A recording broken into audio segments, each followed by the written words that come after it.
can't fall asleep when you're counting stars. Get it together. Your mind can't sleep when you let it serve.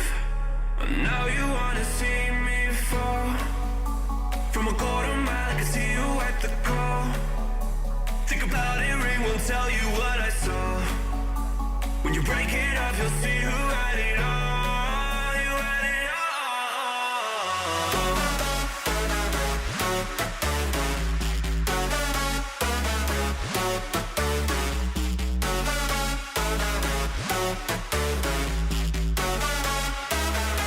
You said you wanted to fall into oblivion. Forget about the world we're living in. Fall into oblivion, oblivion, oblivion, oblivion. Oh, going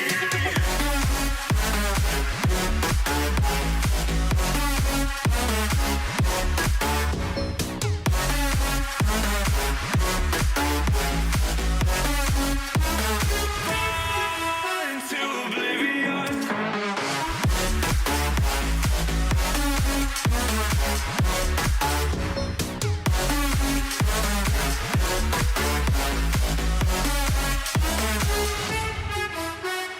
Fall into oblivion. Forget about the world we're living in. Fall into oblivion, oblivion, oblivion, oblivion. I'm going in.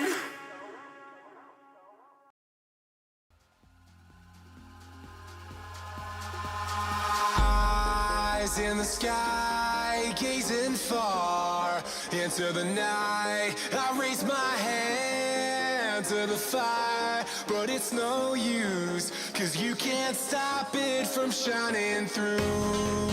It's true, baby, let the light shine through. If you believe it's true, baby, won't you let the light shine through for you, for you, for you, for you, for you, for you, for you, for you, won't you let the light shine through?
In the sky, gazing far into the night. I raise my hand to the fire, but it's no use, 'cause you can't stop it from shining through. It's true, baby, let the light shine through. If you believe it's true, baby, won't you let the light shine through for you, for you, for you, for you, for you, for you, for you, for you.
broken and alone. I feel the rain crashing down all around this empty town.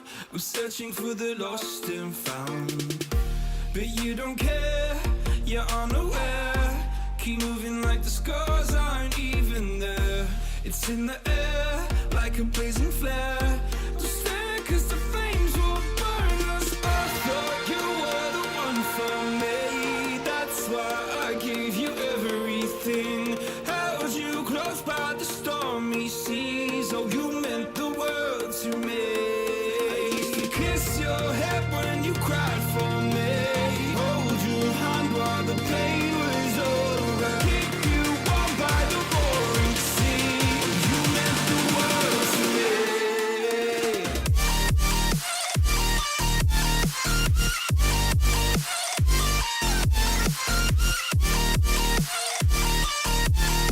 Oh, you meant the world to me.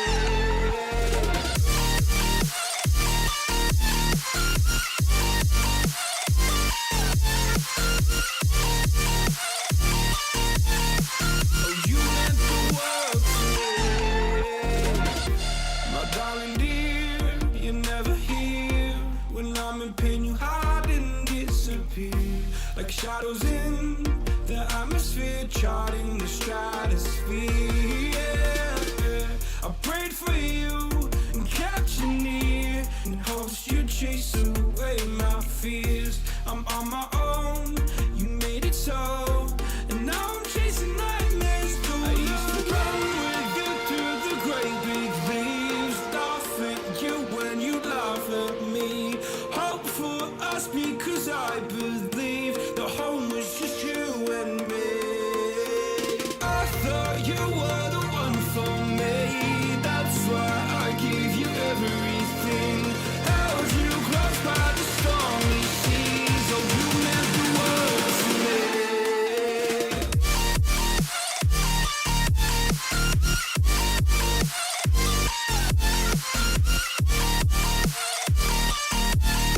Oh, you meant the world to me.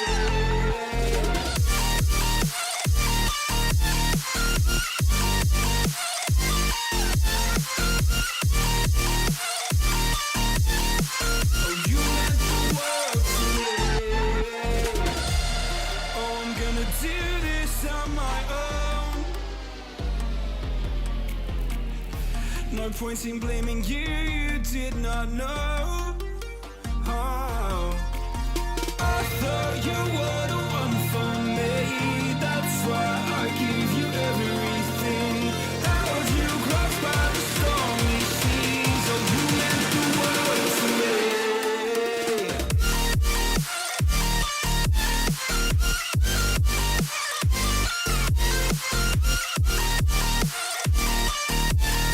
Oh, you meant the world to me.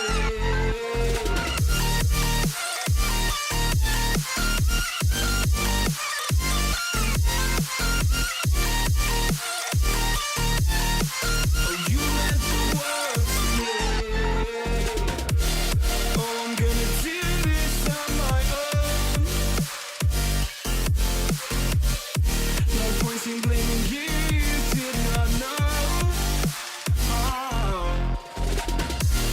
Oh, I'm gonna do this on my own. No point in blaming you, you did not know.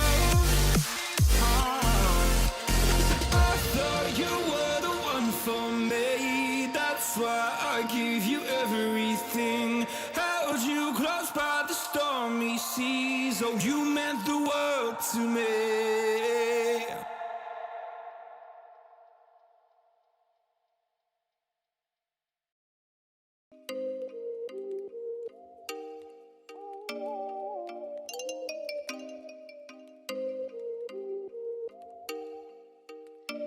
Oh, you make me wanna talk back to you. Say it like that.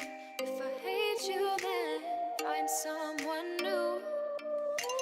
Baby, but you know I never will. No, so I choke you down just like a pill.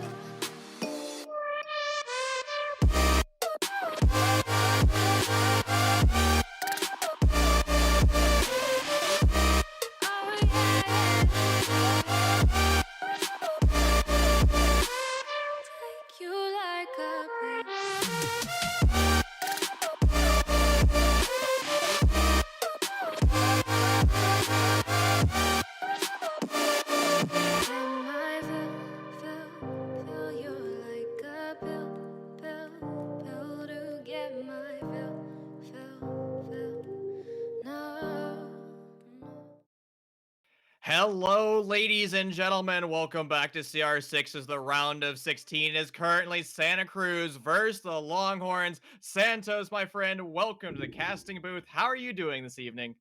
I am doing amazing. I think we have a really cool matchup ahead of us today. It's just so good to be here. First time on the CollegiateR6 broadcast. And yeah, thank you guys for the warm welcome. Indeed, we're going to be battling the West Coast versus the Texans, taking up the central part of the United States. And no better place of doing battle is going to be across these three maps, starting off with Villa, followed by Clubhouse, and then Cafe. So this is almost the hybrid of the T3 special. Villa sometimes rears its ugly head in that meta, but well, we're not going to be seeing other maps today. Only those three. Yeah, I think these two maps that we have, or the three maps, excuse me, that we have ahead of us, Villa, Clubhouse, and Cafe, leaves a lot of room for some interesting strategies to be brought out to the board. I'm going to be interested to see what these two teams can sort of bring forward in terms of the strategy and the metagame.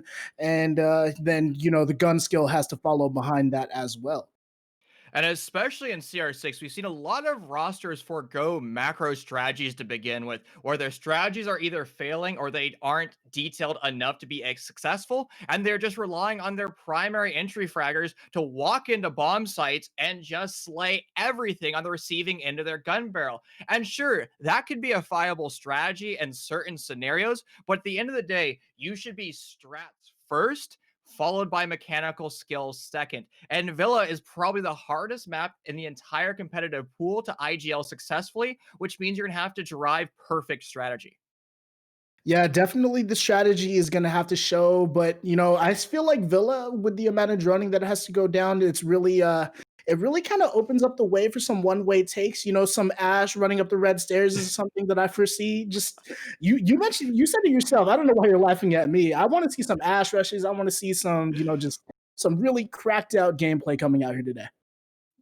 Now, we find ourselves in Utility Consumption Simulator, and who's the best operator in that meta? Well, she goes by the name of Ash. So, what happens if you try to Giga Braid yourself into an advantage already in the ban phase, right? She brings 3 flashbangs and 2 breaching launchers at range. There isn't a single operator in the game that has that level of utility. Now, sure, you can make the argument that Capital did at one point, but remember, he has recently lost his flashbangs in favor of pocket thermite charges. So he is no longer a big contender, at least when burning ADSs in that regard. So Ash bans could be a possibility. But again, most of these teams probably won't be leading that direction because, well, their strategies has Ash already incorporated into it.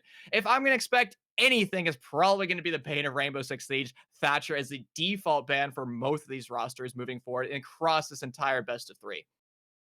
Yeah, the Thatcher ban is definitely the most prevalent ban right now in Rainbow Six just because of the strength of the utility burn meta and how much it leans in towards the defensive side.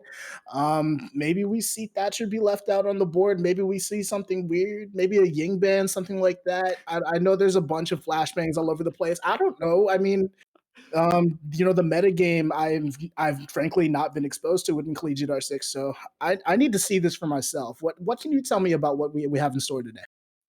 So you take T3 and you put it into a blender, you start to mix things up, and that's basically what CR6 is at the end of the day. It is basically absorbing everything from every level, even T1. And honestly, it's just phenomenal to see they deliver some of the most unique games possible. Now we're talking about the meta game. A lot of teams are relegating 3 flank drones to the entire each one of the 3 staircases here on Villa. And Iona is a perfect adaptation because it increases your drone economy by 50%, which means you can have 5 to 7 extra drones in theory, walk your primary fraggers in, and clear out the entire map. Now, here in C6 or CR6, we really haven't seen that as of yet. And remember, their meta is just a little bit behind T3. All right, so I'm expecting to see a little bit more classic Siege, maybe just the entry fraggers really showing their ugly heads here. We mentioned how strong the Ash can be, but we're in a weird spot where you can almost consider Ash to be a support operator in a way. I Yeah. mean, like the 3 flashbangs she brings, she has 2 of the breaching charges or 2 of the breaching rounds as well off of her breaching launcher. Yeah, I'd consider Ash to be somewhat of an entry fragger, but then there is no traditional entry fragger at the same time because Zofia brings a lot of utility to the table as well. I don't know where we're at in Siege, but it's a beautiful, beautiful place. Just run Amaru. She's a true entry fragger. She brings hardly any utility, and you can throw yourself through a window and kill everybody on the other end of the window. That's always an A1 strategy in my book. But again, we're highlighting when strategy starts to go downwind and it's not working out well for you, you can always rely on those mechanical skills. And speaking about strategy, I'm very curious to see how these teams are going to be electing to basically execute across Villa. Most teams, usually when you're playing planes and games, you execute from master bedroom and you work your way in, grabbing as much real estate as possible. But in CR6, we've actually seen almost the exact opposite of that. Very linear takes all the way through study. And the problem with pure study executes is the fact it doesn't allow you to set up any crossfires. At most, you can get a 90-degree crossfire, and maybe if you get a little cute with your strategy, putting somebody on 90 window, you can set up a 180-degree crossfire. That's going to require you to do hard breach at range. Yeah, I definitely agree with you. I'd more so like to see the sort of master sided to take just because you really force all of these teams into a funnel and you really force them into the bread box or force them into some sort of small little box because they only really have study as well as the aviator and games room to sort of do their rotations in. And if you're able to open up vault, then people are pretty much stuck in place. So yeah, I think like you said, the hard breach is definitely going to be a pivotal part of today's matchup. Well, enough speculation, my friend. It's time to actually see what these two teams are capable of. Villa's going to start us off here in this best of three series, round of 16. Here we go. And as we are highlighting, Thatcher's probably going to be the instantaneous first ban for both these teams, but who will follow it up? Now, Ace has been a very common ban, not only here on Villa, but across the entire competitive pool. We're highlighting hard breach at range. Well, he's the best operator for that because he opens up very big holes with his Selma charges. Now, X-Cairo pellets from Habana can do the same, but you're going to require more utility to accomplish that exact same goal. Thermite has kind of fallen out of the meta in Villa, which still baffles me because you can place those charges on the floor, blow out feet level holes, and still push the defenders back. Now, sure, you don't have that rotation ability, but again, when you need to click heads, that's a perfect strategy to have. You don't need to necessarily put yourself, I'm going to take your aviator games sort of strategy and run with it. As I say that, Jackal gets banned out. But do you really need to place yourself inside of the gun vault if you are the attacking squad? No, all you really need to do is just try and sort of cut off the rotation as we've been talking about in the pregame as well as right now. So yeah, those footholds are definitely a viable strategy. You know, you do a little bit less damage just because you can't really click on a forehead, but yeah, I think the thermite ban is the thermite is definitely a viable operator pick here. As I say, that Mira is going to be taken off the board as well. No Spanish operators in this meta for the time being. Valkyrie, the pseudo Echo, is going to find herself also relegated to the rubbish bin. And two information operators on defense will no longer be a factor. Now, Mirror can be very oppressive, especially over in planes and games. We're highlighting study executes. And the best way of shutting down a study execute is with that Mirror. So this is kind of saying how the attackers are going to want to actually go through with pushing into study. But nevertheless, even if you do a master bedroom take, you're still going to have to rotate some of your attackers on over about at the 90-second mark to 2-minute mark to actually set up those 180-degree crossfires. Now, we're constantly going to be talking about crossfires throughout this cast because that's the most important tool the attackers have to be successful. Definitely the most important tool, and if you can establish crossfires and really force the defenders to really just try to stand in place and fight for their lives, it's really the most important tool that you have as an attacking side. If you're able to establish those crossfires and as well as counteract the defensive crossfires, I think you put yourself in the position to succeed. And you know, it's been an interesting sort of meta game that we've seen on Villa. I'm not sure what to call this. I mean, most of the time Siege is relatively defender sided, but I really don't know how to call this map.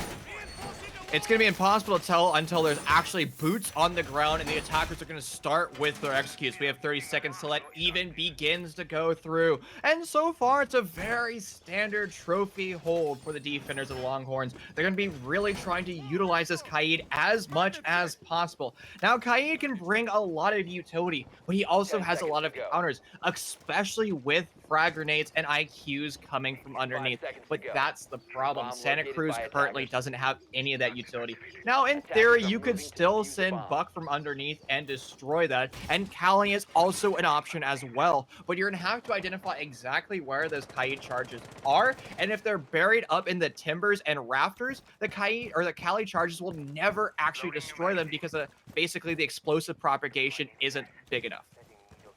Yeah, the explosive propagation definitely just isn't effective enough to try and sort of take out these Cali charges, as you've said. But I was looking at the Kaid in the prep phase, and I was very curious as to see where his placement of the Kaid charges are. And I think they look like they're high in the rafters. I can't really see it that effectively. My apologies for my bad eyes, but yeah. Oh wait, I see it. It's up in the wall in the corner. Yeah. I think yeah, so the Cali's placed his, excuse me, the Cade has placed his charges really effectively here, and it's going to take a lot for the Cali to try and take those out and really open up the play for the Thermite and the Ace to do their thing. It's going to take a lot for Santa Cruz to be successful. They've already wasted 60 seconds for free. They've hardly even entered the building. Now, sure, they're over in dining room trying to utilize vertical destruction, but the new Z pings are going to be working against Santa Cruz because they're on the wrong side of the wall. Finally, they're making that adaptation, and the skeleton key is going to continue to chime all the way through, actively hunting for those Kaid claws, but so far, no contact whatsoever other than absolutely Swiss cheesing the entire floor. Now, if floors turning to Swiss cheese are not going to be the way to execute. Hitting heads is the perfect way to do so, as Bait's going to light the scoreboard up for the first time this best of 3 series, putting Longhorns in a small +1 advantage. Yeah, I think Parasite there was just playing without any information and just trying to peek and really open up the gameplay for the rest of his team. But that is a lot of utility that you lose by losing your Ashe this early in the round. But good job to the Wamai to really win out that gunfight. And there isn't really any pressure coming out here from the attacking side. They're finally able to identify where these Kaid charges are, but unfortunately, they're not going to be able to do anything because, as you said, they put them up in the rafters and they're completely clear. Now, 45 seconds left in the round, and they really have no pressure here. They're kind of just walking into some fatal funnels here, and I don't think they have much of a chance, as I say that. Kakino able to get another kill, and that's 2 of the attacker side down. 30 seconds left. The attacker's very much worse for wear. They're going to have to push through as you're highlighting these fatal funnels. Hard reach catchery is going to continue to work its way on through, but it might not be enough to be successful. It's going to be a perfect coordination for Santa Cruz to be successful, and they haven't dealt with any of the defenders as of yet, as Toxic Babes are going to force the attackers even deeper into Master Bedroom. The push up for Zofia. Actually, it's going to be Edwin on the Cali with the pocket F2 is going to be unsuccessful, as the entire blue team is going to fall almost instantaneously. A flawless round for Longhorns, a perfect delivery into round 1. Absolutely insane play there coming out from Longhorn Gaming, but maybe a little bit of a question mark coming out from Santa Cruz as well. It seemed like there just was a lack of information game going on there. We saw that directly with the Ashe trying to entry frag up Astro, and as we saw, that didn't really work out for her. And then the rest of the team was just able to watch their angles, and really it was just a self-explanatory defense here for UT. Again, really good placement from the Kaid charges was really the sort of turning point in that round. And it goes back to, wow, why did we ban Thatcher? It kind of hurts you, but I get it now since UT is on the defensive side. And honestly, I believe it was Troy Canadian that said, if you're the lower seed team or a team that doesn't have enough strategies, you should never ban Thatcher because he's the best operator breaking down utility. Now, sure, he has been nerfed recently, but it doesn't really matter if utility is destroyed or actually turned off, because if it's turned off, you can still do a full flashbang dump, follow that up with your frag grenades. So maybe Santa Cruz actually needed to have that Thatcher in play. Now, they weren't the team that banned it. That was a Longhorn. So maybe Longhorns is the superior roster, at least here on Villa, and they're trying to, well, basically abuse as much of that Thatcher utility as possible. Thus, he has basically said you're no longer allowed to play here in Villa. But let's actually talk about this particular bomb site. Is going to be Plains and Games. A lot of utility being placed over here on the south side, and hopefully the attacking side of Santa Cruz is able to read into this. You can see what Longhorn Gaming is kind of going for in this here setup. They're trying to defend up against the study take. You can see the heavy sort of utility presence here. The Jaeger establishing his ADS is on top round as well. So yeah, I think they're reading into this attack perfectly, because Santa Cruz look like they're getting ready to stack up against study. Now, they are voiding study a little bit with the exception of a couple peeks into it, but unfortunately for them, I think they're going to be walking straight into a death trap. So unless they can get one of these walls open, one of the study walls open, excuse me, I think they're just going to be walking into a bunch of different angles. I couldn't agree more with you right now. The crossfires are absolutely imperative, and so far Santa Cruz hasn't done their due diligence setting that up. That can still be successful, and we've actually seen rosters just bully their way into the bomb site and bully their way into the surrounding rooms. There's a flashbang dump that is one step of the way to actually shutting down that utility and walking all the way through, but they're still going to have to challenge one of the SMG-11 bros that is going to be Chicken, holding over by bookshelves. He's going to be relegated to that position until his deployable shield is shut on down. Bate's gonna find himself a kill, trying to be as quiet as possible as he's successful in that endeavor. And once again, Santa Cruz is gonna be the opening death. Again, Santa Cruz losing a body early. That's your IQ down, and I think she was spotting out some of the utility and trying to clear out these Caillou charges, which she seemed to have been successful in.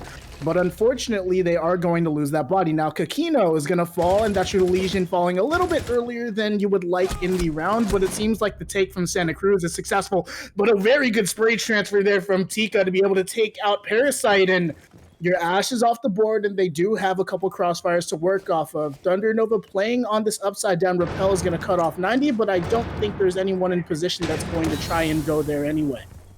That's the beauty about Rainbow Six Siege. It only takes one bullet to find a successful kill. The problem is the attackers are still down a man advantage. They're going to have to push their way on through and actively deal with the deployable shields, which are actually starting to crumble for Longhorns, which means their hard-held positions aren't going to be as hard as long. But the thing is, Longhorn's going to find another kill with the SMG-11. Chicken is unstoppable for the time being, but he has his back against the wall and gun vault. What he's going to go fishing for even more. Fire's going to put a time being and put Chicken in a timeout bin as a bomb is slowly being placed over by you. Yeah, the bomb getting placed down behind the U-bar, as you mentioned. Bait actually able to cancel that out, gets another headshot as well. Longhorn Gaming take another round, and it seemed like the opening up for the execute was very well done from Santa Cruz, but unfortunately after that, it ended up just like a bad engine. It stalled out quite a bit, and they weren't able to open up anything after they were able to sort of initiate that execute. So Santa Cruz did a very good job for pushing very linearly into study. They got the map control they needed. They opened up the game's wall. That was their one crossfire that they really wanted to utilize. And then they forced the entire defending team, the Longhorns, to have their backs against the wall and force them to get aggressive. And that's the problem. The attackers didn't capitalize on that on one bit. They realized the defenders were in one location, and the attackers themselves didn't pounce. That's the most important thing. The defenders has one option in that position, that's getting aggressive, and you as an attacker should be able to exploit that. But far too passive is how rounds begin to lose for the attackers. Yeah, just a lot of passive sort of play there once they were able to get the walls open, but we are going to be headed down to a kitchen defense, and the vertical play is going to be the biggest sort of definition of success here if you are the side of Santa Cruz, because, you know, the vertical gameplay is really how you open up angles and really sort of force these anchors on site to try and move them around a little bit. So I think that that vertical gameplay is going to be the biggest point of contention, and you're going to see, hopefully from Longhorn, Just a little bit of vertical contention, maybe expend one or two roamers up there. So I think Longhorn could set themselves up for success with a little bit of a roam presence upstairs. The problem is the Longhorns defense, there's only one Nitro Cell on the board. No call center from hell being exploited by the Texans for the time being. And speaking about exploiting operators, I currently see a lineup with a Lion as well as a Fuse,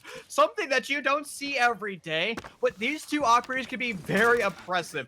Now Fuse has been buffed recently, and now he has 4 hockey puck dispensers, and he can basically destroy anybody that is sitting below those because they have huge explosive radiuses. So hopefully the Longhorns have a contingency plan for that, and their contingency plan is to be dry peeking straight into the attackers. Fortunately for the Longhorns, though, they can get the refrag almost instantaneously. Your primary entries both shut down. Your primary entry from Parasite, who is currently struggling here in our matchup today, going 0-3. Unfortunate for him, but it seems like the rest of the attack has been able to pick it up. Now, the first of the Lion EE1Ds are going to come out and try to spot out the player from UT, but unfortunately, it's not really going to net anything positive. And this and that, looking like he's about to hop into another engagement, but nope, never mind. He's just going to make his way back downstairs, and I think that's top floor control here for Santa Cruz. Top floor controls relinquished in the first 90 seconds. It is good time efficiency from the side of Santa Cruz. They're going to have to utilize the vertical destruction, really relying on their soft breach, especially those breaching charge all the way over on Eddie Wang. He can turn the entire floor once again into Swiss cheese and force the defenders away from their bunker strategy. Couple that with the fuses placed in the proper location, they can do exactly that. But as of now, Fuse hasn't found the proper location because the drones of Santa Cruz aren't working their way into the bomb site. It is absolutely imperative that you use information when you're actively fusing, unless you're just trying to shut down utility. Right now, Santa Cruz has the right idea. They're just skipping steps along the way.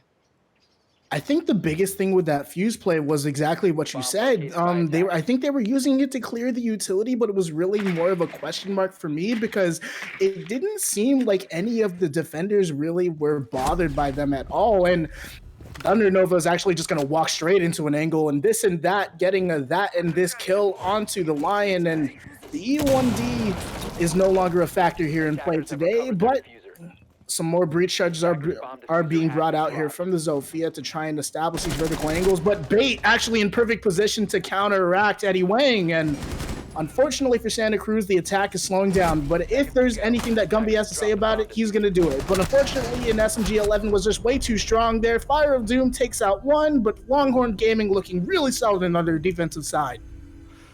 Well, once again, the utility attackers are not going to find its targets true. Placed in the wrong location is going to allow Longhorns to get another round win, and that's going to be a flawless site rotation for them. Now they're showing that they have a very good understanding of how to defend on Villa. Now, Villa can be a very defender-sided map, especially down here in T3. And actually, in T1, this is currently the only map that's actually attacker-sided. It has done the reverse Uno card, and it's just because the attackers are able to, well, set up those crossfires very well on this map. And before we even went live, at least when you're starting to hype up Villa, we talked about one very important concept. That was flank drones. And look how Bait is playing. He's walking up staircases and flanking the attackers. If the attackers were doing their due diligence, there would be flank drones on all 3 staircases.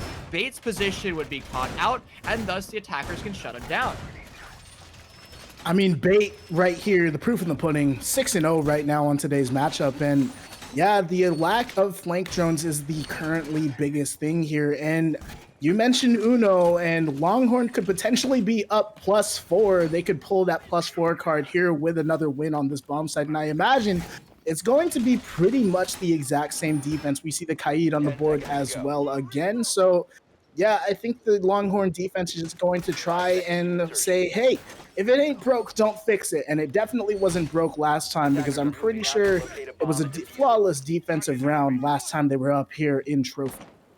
So look at the deployable shields that Longhorn is currently playing. They're all facing the northeast. This means if you're Santa Cruz, it is imperative that you start your execute from the south, work your way into planes and games, take control of 90, and shut down Chicken's position. You can then rotate 2 attackers on over, preferably a primary hard breach as well as a support operator to actively deal with Master Bedroom, and then once again set up your crossfires, because if you do this very linear take, it's just going to be basically 5 operators holding one angle, and the defenders are going to be able to sit back, relax, pray to Father Time, and just allow the clock to work its way down. I feel for this IQ right now because she's currently finding no success trying to get the Kaid charge in. We're going to see some droning brought out here from the Yana. They know that Bait, again, is going to be playing at the top of the Astro stairs, but there is going to be no pressure, and it seems like they're not heeding your advice here, Chief. Unfortunately, I think they're going to be going for another master-sided to take, which can work if you win your gunfights, but unfortunately, that just it hasn't seemed like Santa Cruz has been able to do that here today. It seems like they're going to be ramming their head into a brick wall right now. Yeah, Santos, you're absolutely right. You can win these engagements, but you have to win them very quickly. Especially because with Wamai on the board, he only gets more powerful throughout the round. A flashbang is going to be a free kill for Bait. He's going to hear the pin being pulled. He's going to go for the wide swing, but fortunately for Parasite on the other side of the map, he's going to get a refrag once again. Now, I have to give credit to Santa Cruz. They are very good at establishing refrags in the first 2 minutes of the round. But as soon as 90 seconds starts to click its way through, they start to get a little bit nervous. They start to rush themselves and start to make mistakes, and that is how rounds begin to lose and snowball against them. Yeah, the round currently just in a sort of a stalemate position right now. No team with real power, but highlighting the loss of Kakino, that is your Legion off the board. It does sound like they are still hitting these Legion mines, though, so they are still giving some information here for Longhorn. Some frag grenades are going to be brought out here, but unfortunately, they're not landing, and Bait actually able to keep his life. You know who couldn't keep his life? It's going to be Parasite's first to fall, but Fire of Doom actually able to start the plant. It does seem like he's going to be able to get it down, and where is the information game coming from Longhorn? But this and that has something to say about that bomb plant. He's going to be able to get a kill onto Fire of Doom, and there's only one remaining member from Santa Cruz after a sea of blue and orange, and he does seem a little bit defenseless. Unfortunately, he has to reload both of his guns, and he's not long to last. Very effective retake there from Longhorn to put themselves up 4-0 in the scoreline. What a round for both rosters. A good objective play coming out by Santa Cruz, but sadly the post plant was a little bit lackluster, where they didn't have any control of the bomb that they put on down. The zombie horde of Longhorn just rushed the poor remaining IQ that had no bullets in her secondary, no bullets in her primary. The only hope she had was turning her back to her assailants, looking at the wall and mailing. And sometimes you don't want to see who's going to be credited with your own kill. It's going to be another round for Longhorns. Once again, they have a phenomenal understanding of defending this map, but that's the key phrase: defending this map. This map, once again, can be very defender-sided, and maybe we're going to see a 6-0 followed by another 6-0, delivering us straight into OT.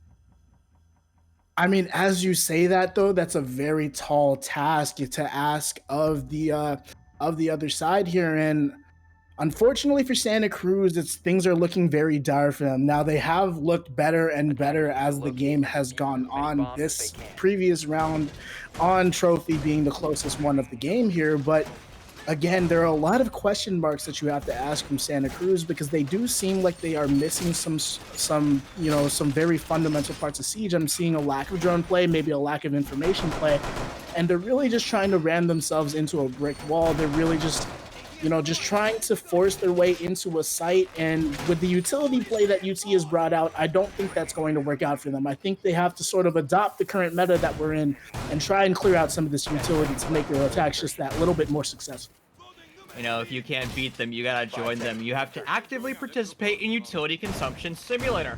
But, ladies and gentlemen, there's actually a way of moving around Utility Consumption Simulator. He goes by the name of Montagne. He can just basically walk past deployable shields, walk past ADSs, and will mine pancakes. He's a phenomenal operator for this meta. And if you remember back to our previous meta, the penultimate meta, well, that was the Information Denial Simulator. It was Mute, it was Mozzie, and the only operator that was really capable of breaking it down was Monty, because that's when Thatcher started to get banned. That's why shield operators became so powerful and have now been nerfed because of it. I mean, the shield operator's definitely feeling the brunt of that nerf. Eddie Wang taking some damage from a very unknown location. Oh, wait, no, that's Bait taking shots at him from Master. So I think there's a lack of information, as I've been saying, because, you know, if someone had drawn that out or really anticipated that, I don't think they would have walked into that crossfire. And Bait just taking the opportune shots, and Eddie Wang is not in good condition for a gunfight. So I think they're going to try and relocate her to the bottom floor and just try to sort of look for these Cade devices, because currently the only sort of impact that Economics has had in this game has been those Cade devices. But Eddie Wang is having a much better time looking for the Electric Claws, and I think this attack so far has been effective for Santa Cruz. The problem with that strategy is IQ should never find an Electric Claw on this bomb site, because you can bury them in places where they cannot be destroyed by explosives or by IQ. So it's actually Longhorns making a huge mistake, but fortunately for them, Chicken is alive as he's gonna find a headshot, looking for potentially a second one as the pre-fire goes down range. Nobody on the receiving end for that for the time being. So he may be forced to reload as walls around him begin to open up. Once again, the Thermite charge are going to allow an avenue for the U-bar plan. But the defense actually have a contingency plan for that. They have plenty of denials still on the board and plenty of mechanical prowess, as Bait's going to go for the jiggle peek as he's successful with another headshot. The 90-degree crossfire is working out perfectly as a type is going to find potentially another kill, but the forced reload is not going to be in his favor. With only 30 seconds left on the clock, they do seem like they've stalled out here once again. The drone play coming out here from the IQ, but the drone is outside, and that's a lot of precious seconds that you are burning out. And this and that, really just waiting for these sort of angles and waiting for people to walk into his crosshairs. And Gumby taking a lot of damage. He's going to lose out the fight, but Eddie Wang with a refrag on the Bait. That's going to be his first death of the game. They do have control of the diffuser, and the bomb is going to start going down. I don't think they know where it's happening, though, and Eddie Wang gets another kill onto Tika. So the diffuser gets planted, but this and that going insane. He gets the double kill to end the round, and unfortunately for Santa Cruz, there were just way too many angles to watch. And Longhorn Gaming, 5-0. What a showing. Well, at least if there is a light at the end of the tunnel, Santa Cruz did kill Bait, who is currently flawless up until round number 5, so at least you put him in the trenches for the time being. As Santa Cruz, once again, they're doing a lot of things right. They're actually playing the objective pretty well, but as soon as when that bomb gets put on the deck, they start to panic and they don't really understand what post-plant scenario they should be running. You should be watching cross angles, and the angles you can't be watching, they should be watched by one of your dead teammates on a flank drone. But once again, Santa Cruz is overlooking that crucial step. I do have to highlight they have been running Iana, which is increasing their drone economy, technically, but they're not gaining enough from that. And we're one round away from going to a double complete cycle as we move over to the tertiary bomb site. I mean, the problem with the Iana, unfortunately, it does give you that much more drone economy, but she doesn't do you any good if she's dead. And she has died pretty much every time. That is evident by her scoreline. Guess who hasn't died? This and that. And Bait has only died once. So really the two fraggers from UT being this and that, and Bait really this kind of carrying the torch here. Tika has put up a bunch of kills on his own as well, but we need to see a little bit more performance from Kakino and Economics. But Economics is really just having a sort of different sort of impact in this game, and that's being those K charges. Those K charges, as I've highlighted last round, are just very hard to find. And I think Santa Cruz would do really well in shutting down Bait and this and that, but that is a tall task to ask of the Santa Cruz team, who frankly just look a little bit down in the dumps right now. Now, Santos, I have a fun fact about economics. Apparently, they just bought the operator Kaid last week. They have fallen in love with the AUG and thus has become their primary operator on defense. And well, the love is so strong that the operator's actually been incorporated into their macro meta, into their lineup, which is very interesting to see. But honestly, at the end of the day, if you're very comfortable with an operator and that operator brings a lot of utility, which Kaid definitely does, great way of incorporating it into your overarching strategy. Now, the T5 SMG of Legion is in a very precarious location, currently sitting in master bedroom in the toilet. I guess that's technically a bathtub. And well, if he's droned out, he can be shut on down because there's hardly any locations for him to rotate away because crossfires were already established, but he's gonna be allowed to rotate for free. Once again, a huge blunder from Santa Cruz. They do all the steps right. They just start to make small mistakes, which are going to not allow them to capitalize on free kills. They needed some people guns up. I noticed that a lot of the players from Santa Cruz were currently either cooking nades or just trying to do some drone work. And you need somebody to be able to execute on the drone work. But as I say that, Parasite able to get this and that, he's finally going to get shut down. And Kikino to follow as well. So Longhorn Gaming only really has their anchors to play off of, but as long as Bait is on the board, they still have a chance because Parasite and Gumby are currently a little bit worse for wear. But they are going to be able to establish these vertical angles, which are so important here for this kitchen bomb site. And they do have a minute left to sort of play around, so they do have a bunch of time left in this here round. And Bait plays a very peculiar style of roam, almost like a laxing, where he's really in spots where you wouldn't really expect people, but he just has this game sense about him, which allows this roaming presence to really work out for him. We do call it the cheap special, too, where you just stand in really dumb places. It usually works out pretty well for you, but this time, Bait, it's not going to work out well for him at all. And it's going to be 2 lone defenders now make that one. It's going to be the clutch ace of the century for Chicken if he wants to deliver a perfect, flawless half. The SMG-11 is going to find one, and it's a step closer on to his ultimate goal. But with the bomb slowly being put on down, the triple crossfire might be too much for him as we are delivering ourselves to a post plant. The SMG-11 is going to tear the head off a second, but unable to land the third. Santa Cruz wins an important round as we switch the half. Unfortunately, that top floor roam was just not working out for them. And I hate to say it, but these rounds have sort of been predictable in that if they're able to sort of do the checklist that we like to talk about so much in Siege, then the attack is going to win. I mean, that was the one attacking round that they've won, and it's because they were able to clear that top floor.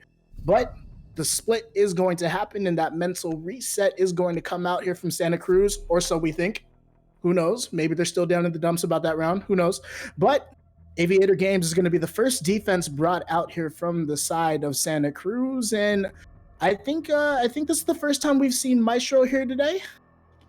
You are correct. We really didn't see it at all from Longhorns. And we talk about utility consumption simulator, but you can incorporate that with information acquisition simulator, where you put those evil eyes in positions where they won't be destroyed because ADSs will buy pancakes. It's going to force the attackers to use explosive devices, and during that time, you get free information, and you also have the opportunity of sniping away drones for free. He's a phenomenal operator that brings a lot to the table. Now, Bait seems to be playing a plethora of roles today, and well, he was kind of playing this flex support operator. Now he's basically relegated to pure and utter support. So we're gonna have to see how that factors on through. A nice set of frag grenades rolling out for the attacking lineup of Longhorns. Couple that with a Cali should be very interesting to see where and how they're gonna be pushing. The Cali is going to be that much more effective too because of the choice to bring the Bandit instead of the Kaid. Now, Bandit does have an overall stronger gun with that MP7, very nice fire rate as well as low recoil, but you can predict exactly where these Bandit charges are going to go down. And like you said, we're seeing more of a master-sided take here from the side of Longhorn, and this is the ideal take up against the sort of utility burn meta because they're able to funnel these Santa Cruz defenders into a box and really just be able to predict the common positions that you can really sit in inside the Aviator Games bomb site, excuse me. A much more traditional roam clear coming out by Longhorns. Are going to have to work their way through their checklist if they want to be successful. Now, the entire north side of the map is fully clear, and it's going to be on Longhorns Gaming to identify that as soon as possible so they can grab as much real estate as possible. Default cameras are still up in favor of Santa Cruz, and that can provide a lot of information if it's not dealt with. And it's currently not being dealt with, but still, Iana's going to work her way on through. The drone got one, but it's going to be blundered away. So the bait and switch by Bandit's going to deliver himself to a free kill, and he's going to be attempting to hunt for more as he's now over a trophy entrance. A huge mistake by Longhorns, and the snowball effect that they had is going to go well now in favor of California.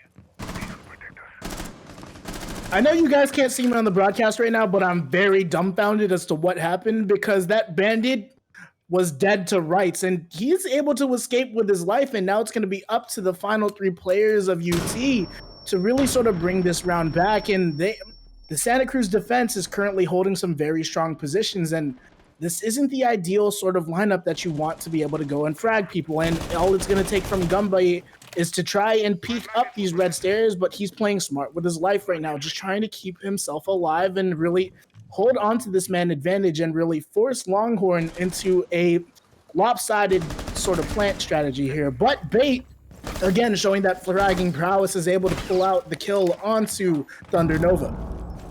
Well, who says support operators can't frag? All you need to do is make the evolution into Fragbite, as he's going to have to do that if he wants to be successful in delivering his team to victory in round 7. But the problem is there's currently a flank from red stairs as the Wolverine ball is going to get opened up, but nobody sees the flank coming through for Parasite, and now it's just a 1v3 with 20 seconds on the clock. There's EU no hope, as Bandit's going to find a triple kill in this round. Nobody expected him to be sitting back over by main.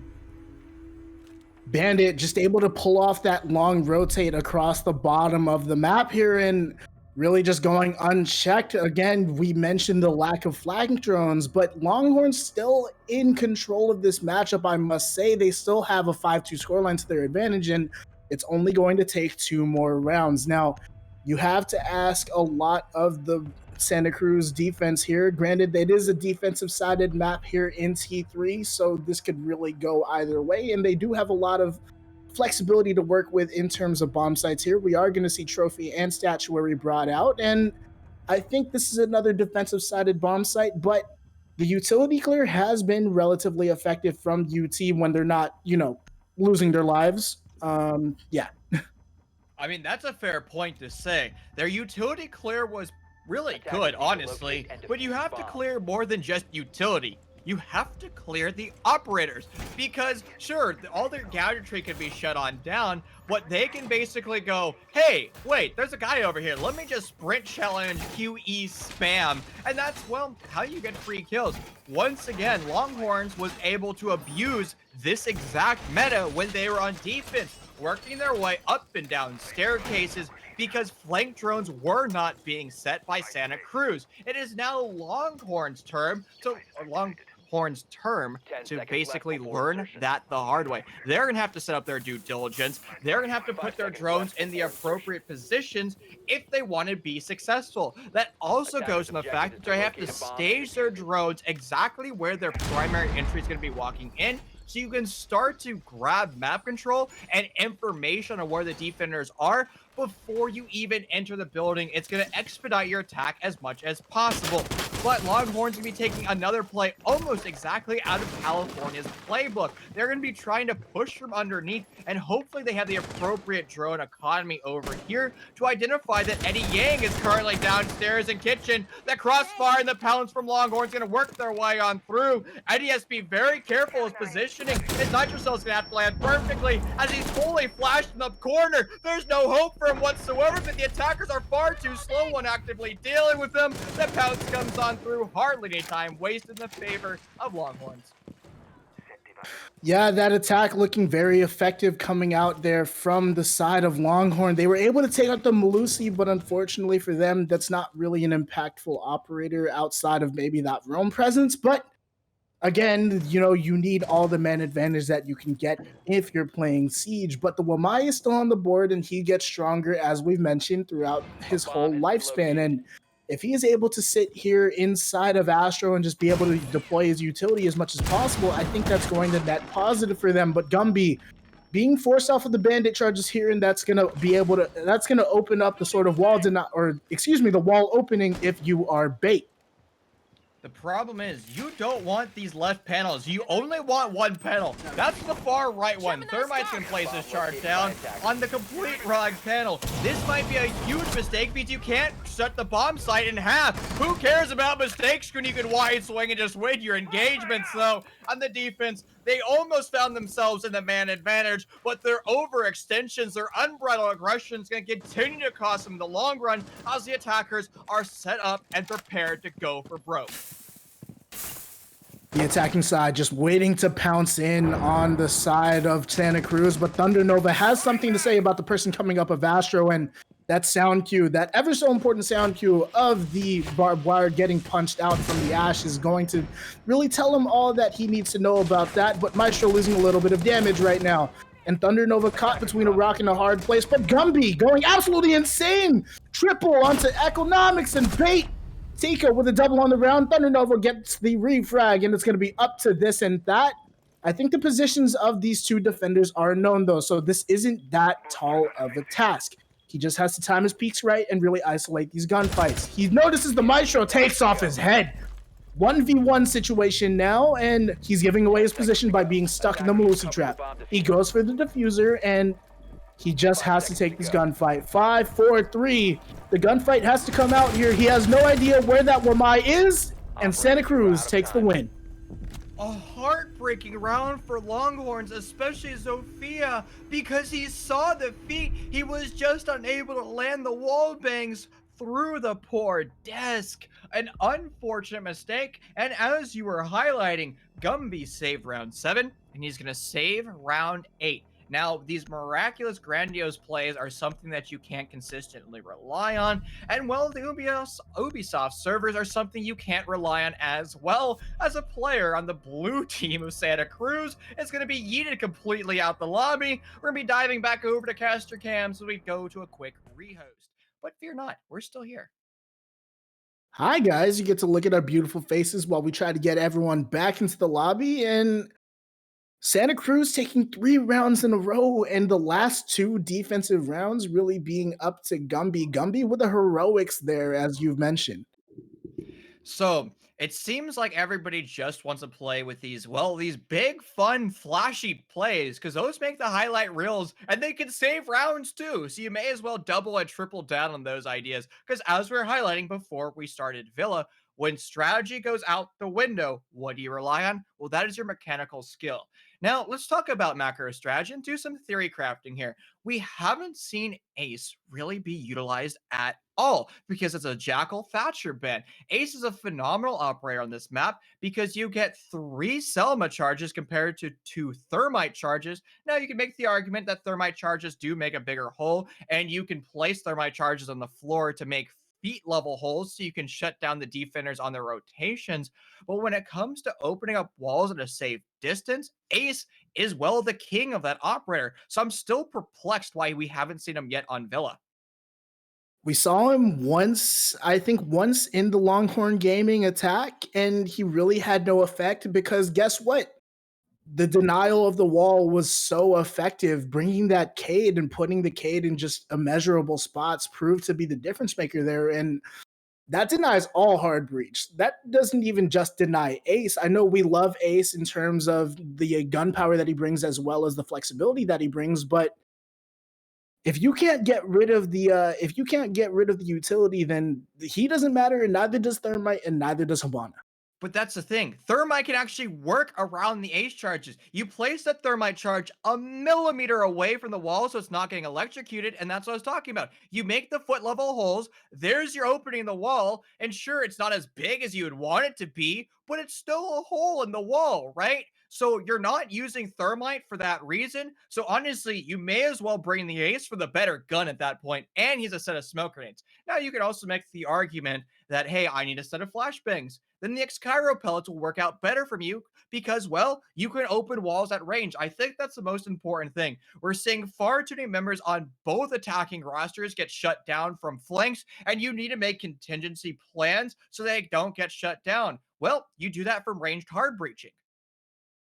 Exactly, right? You mentioned the Habana, and I would love to see more Habana play in today's matchup. I think that her gun, I I'm gonna be honest, I'm not the biggest fan of the AK-12. I think it kicks just a little bit too much, in my opinion. I know that Habana's gun can be a kick machine as well, but I think Habana is just a much better fragging sort of hard reach. And I'm not sure if you've seen the DZ video with Hot and Cold explaining the intricacies between the different hard reaches, but maybe we even see a Maverick. I wait, is Maverick? No, Maverick is not banned, so maybe we see some Maverick tricking going on. There's really a lot of flexibility for the hard reach to work around this Cade, but they seem like they're on a one-track mind about using these sort of deployable hard reaches versus the fire torch. And I'm glad you started talking about Maverick. The reason I didn't highlight him at all because again, attackers are just getting bullied when they're entering close to the bomb site, right? Maverick requires perfect coordination and synchronization, right? Because he has to actively trick that wall. That at minimum requires a two-man crossfire plus flank drones being actively watched. And he's susceptible with nitro cells from underneath. And we're constantly seeing defenders sit underneath the bomb sites with the nitro cells. So he's a very risky operator to bring, and he requires good communication. And honestly, I'm a little bit disappointed from both these rosters because they're not synergizing, communicating as well as they could be. Because we've seen them perform at a high level, they're just making mistakes along the way. But it looks like we're gonna have to go over to a quick 5 to 10 minute break because some of our players are taking just a little bit too long to get in the lobby. So please don't go anywhere. We'll be back momentarily. Thanks, Yubi. Don't let me sleep. Never say sorry. Oh, maybe I'll leave. Maybe, but you know I never will. No. So I choke you down just like a pill.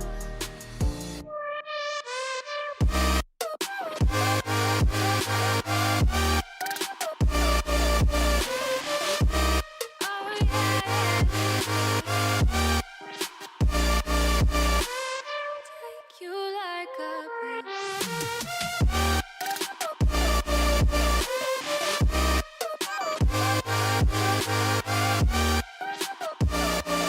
Get my fill.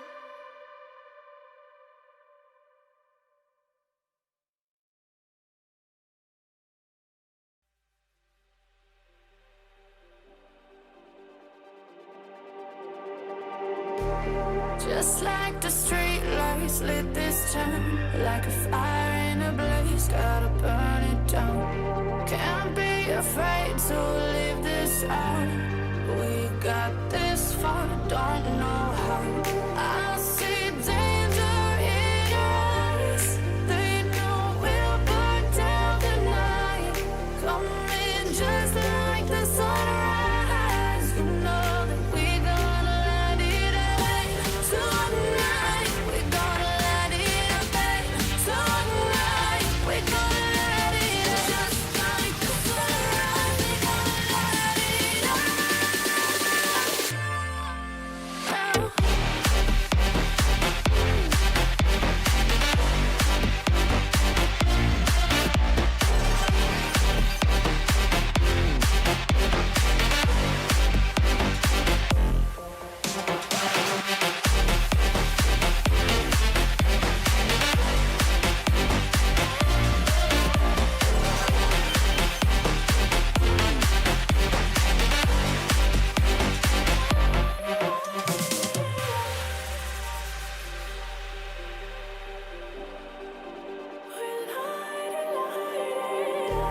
Just like a spark that's breaking out.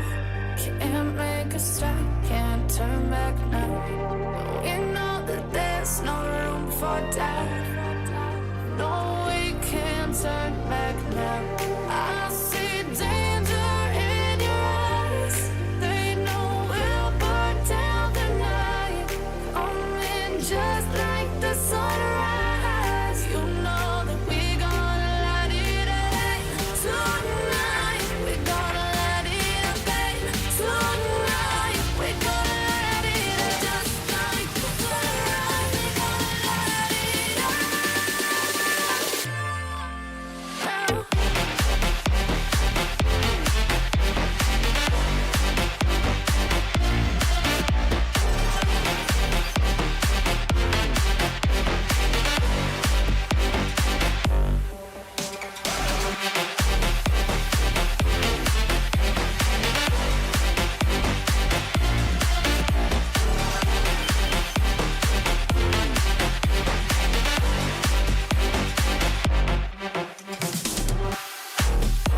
Welcome back to the CollegiateR6 round of 16. My name is still Santos, and I'm still here with Chief. We're back after that rehost.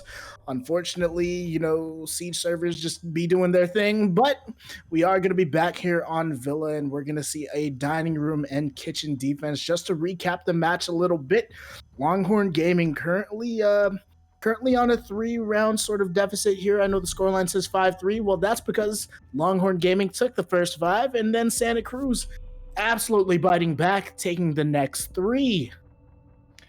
And honestly, this might be the battle of who's better on defense at this point. We actually saw that yesterday on Theme Park. I believe it was KSU that was able to run it back on Theme Park. I'll quickly check my notes. But nonetheless, it is really showing that some rosters are just uncomfortable playing on certain maps.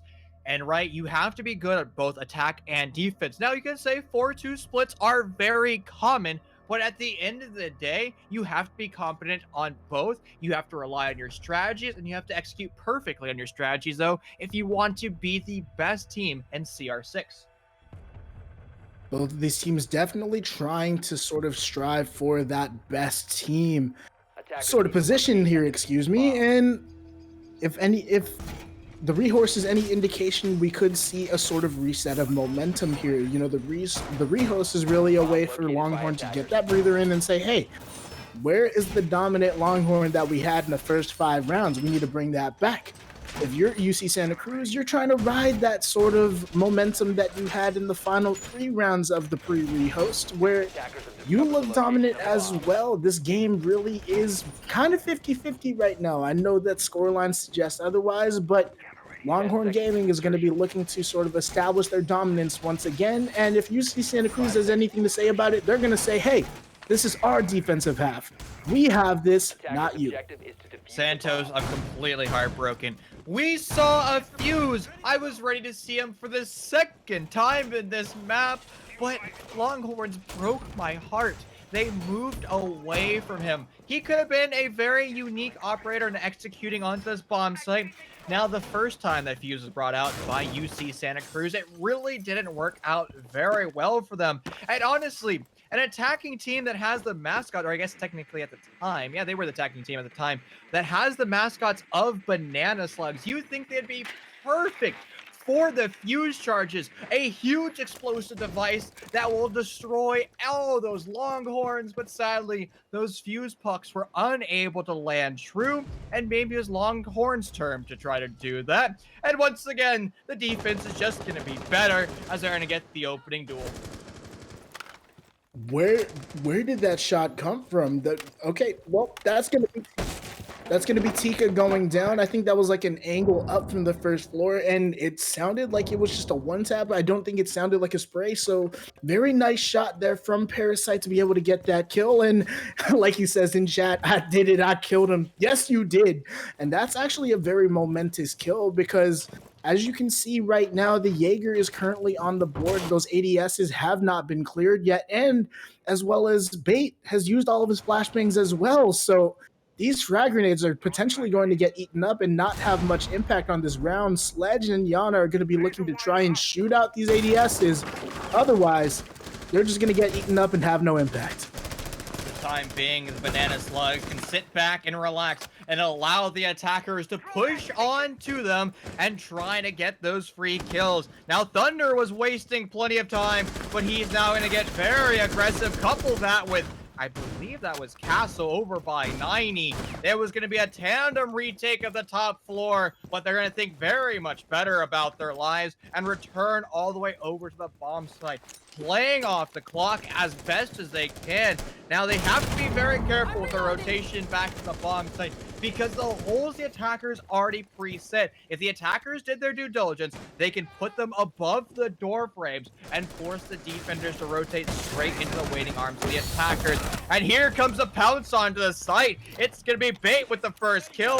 With the mute jammer on the other side of the wall is going to shut down his thermite charge temporarily. Vertical destruction going to have to come on through once again for the attackers of Longhorn to actively deal with that. If they want the avenue to the bomb site, the retake of the top floor is going to continue to happen as the M59 is going to down 2 players, but it might not be enough because there's hardly any time left on the clock. The poor lone thermite's gonna work his way on through, try to put the bomb on down. This is now effectively a 2v3 with so little time. It's not gonna matter as players are gonna start to get res. Santa Cruz can be able to win round number 9. I mean, that's very unfortunate from the attacking side because they seemed like they had the execute kind of said and done, but that mute jammer really being the sort of difference maker in that round, and also some misplays coming out from the attacking side. You definitely do not have time to go for those revives at the end of the round. You have like 15 seconds left. You need to go and frag, and I get the sort of logic behind the refrags. You need more guns up, but trust your mechanical skill. That time in aim labs, that time in terrorist hunt, you need to trust yourself to click those heads. I get that it's a very tall task, but very good defense coming out from from Santa Cruz as well. Just very effective in forcing the sort of attacking side to really fall into those fatal funnels, and effective refrag game as well. And a highlight of that last round was just really slowing down the attack from Eddie Wang on that castle, just pre-firing and really slowing down the attack and making them think about where they were going. And honestly, it just seems to be like the battle of the defending rosters, and the attackers are going to have to change something up. Now, the Ace might be the big change they want to bring, but they're still struggling with utility consumption simulator, so they're going to need to make even a bigger change. Once again, I know Monty has been nerfed, but he's a great operator, and he can be the change that you need. But if you keep bashing your forehead against the wall, the only thing that's going to happen is the drywall is going to start to fall away. Now, we've even seen in T1, and you're talking about Darkseer early on, well, Mint loves his blitzes. You, in theory, could bring out a blitz, or you can do what the teams yesterday did in their series on Theme Park, and that was bring Ying to break down utility consumption simulator. Those rosters were struggling with dealing with that macro meta, and the only option they had was getting aggressive and rushing. So they really tried to hone in on the mechanical skill. It didn't work for them, but at least they're trying to mix things up. I advise both attacking rosters to do something different. We are protected. Right you are, and if you don't want to bring the shield, I get that stats could be important to you, but so was the win. I mean, bring the shield, why not? But even if you don't want to bring the shield, you mentioned the Ying. The Ying has a very effective gun that I believe still has the 2.5 scope. So, you know, bring the Ying, bring those Candelas, and go to work. But they are just trying to locate these bandits as well, and I don't think the Cali was actually able to get those bandits. So very effective placement coming out here from Gumby, and Bait's not going to be able to get the wall as easily as he expects. And Thunder Nova, again, just existing on this Wamai, and the longer he's able to last, the more impact he's going to have on the round. And they're trying to clear him out from the bottom, or from the top of the round, excuse me. And Eddie Wang just being a pest on that roam, really just making UT think about where they're entering and where they're roaming around on this map. What a kill there from Fire of Doom with the pre-placed sort of floor hole, and this and that taken off the board, and Economics with a refrag on the Parasite. For the time being, the attackers do once again have another avenue to go for the plant. But if they try to plant U-Bar, there's a Maestro Evil Eye that's going to be saying hi to them the entire time. An Iana drone's going to go down range, confirm that there's somebody still located over by 90. This is going to call a full and utter shift from the attackers to actively deal with that. If they once again want to go for the U-Bar plant, here comes the rush on through. The Pocket F2 is going to be successful in that exchange, and Fire of Doom is just a little bit too slow to react as the attackers all line up, but the defense is unable to knock them on down as the bomb is going to be put on the deck in a guaranteed overtime, and now it's going to be the Alda with all 82 bullets of sadness and despair, attempting to find potential attackers, but no shots landed whatsoever. And it's now just Gumby. He has had some incredible mechanical skills showing so far, but he's gonna have to find 2 more kills if he wants to be successful. He spots out of 1, the pre-fire jiggle peeks back and forth, unable to land any shots, and he's gonna be the loser in that exchange, taking just a little bit of damage. Clock continuing to type its way on down. He has no chance other than pouncing on the bomb now. The clock with so little time, it's going to be a round in for sure. He walks through the doorway, shut on down. Longhorns can deliver themselves to match point. Longhorns putting themselves in the position to take this first map here, and that is definitely the momentum boost that you need. You can take yourself to a 2-0 if you want to, but unfortunately for the side of UC Santa Cruz, the only hope you have is overtime. And I mean, it's not a tall task. You've been dominant on your defensive side, and that was the one attack win that Longhorns sort of needed. Now, take one more, but Gumby is definitely going to have something to say about that. And I have to say, the round looked like it was leaning in the way of UC Santa Cruz, but the execute from Longhorn was just very effective. They were able to sort of neutralize anyone that was trying to retake onto the site. And it really started with Callie being able to pick off the Jaeger while he was vaulting into the bar. So yeah, just some really good effective plant work being brought out there, and then just the gun patience as well to really establish those crossfires and give Gumby no chance in that retake. Attackers need to locate So the problem with the strategy that was currently being utilized by UC Santa Cruz, they were doing all the right things. They put a Kai charge basically nestled in the B bomb chassis where it can't be destroyed by explosives. They put another charge nestled in where the two walls meet at the 90-degree angle, another place where IQ can't shut it on down. So they understand the strategy, but once they had their backs against the wall, they played far too passively. And the defending rosters that are getting aggressive, getting those opening kills, are the defending rosters that are winning. And right now, Santa Cruz has been doing that all the way up to round number 9, and that's when they made the mistake. They stopped getting aggressive. They're far too passive because, well, their strategy failed, and thus they had to bring their mechanical skill into play, and their mechanical skill just faltered a little bit slightly. And honestly, right now, the Longhorns were looking timid on attack. They were almost meek, but they are no longer afraid of banana slugs.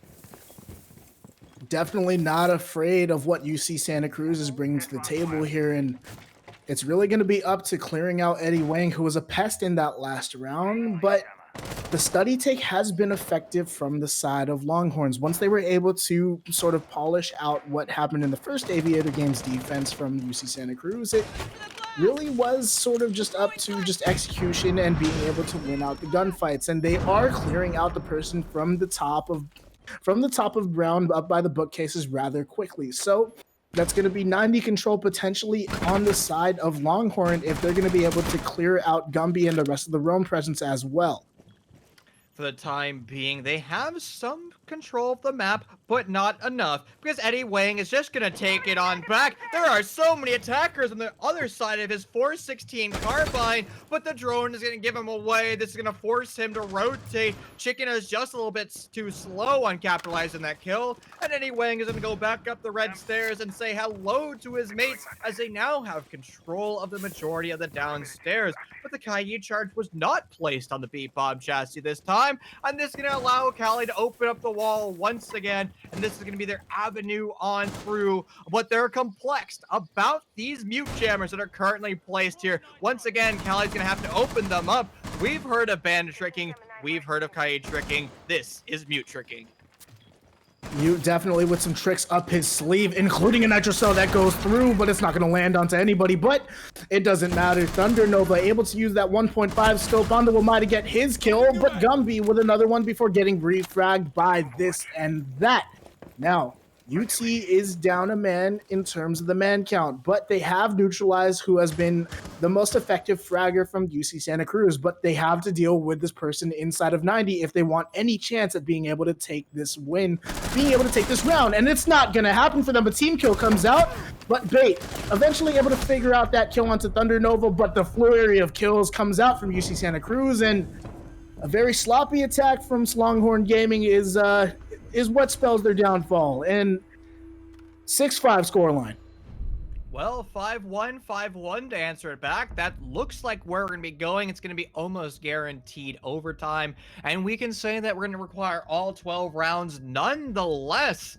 And well, sure, there was a team kill rolling through that kill feed, but let's be honest with ourselves. That player was probably dead either way. The attackers were going to kill him or the defenders were going to go kill him. And honestly, you want to I guess you don't want to pad the defender stat. So yeah, shoot your team in the back of the head.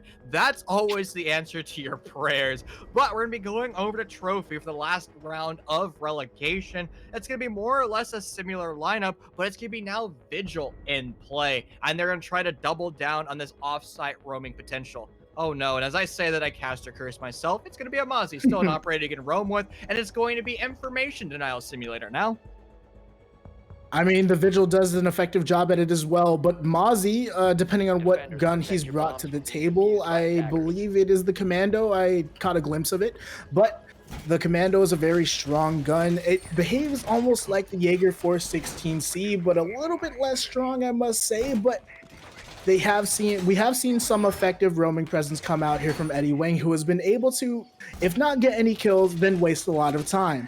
And there is no better way to waste time than having this sort of drone denial. So it's going to be interesting to see where the mute devices are placed, but also where these pests are placed as well, because if they're able to sort of, information proof the bandit charges, that's going to make it a little bit more difficult for the, the Cali of economics to sort of take out those charges and allow for Ace to do his thing inside of Master. So far, I've still yet to see Nitrocell Bonanza or Call Center from Hell, the macro strategy where you try to utilize as much of those Nitrocells as possible, turn the floor into lava, and try to remove the kneecaps off the attackers.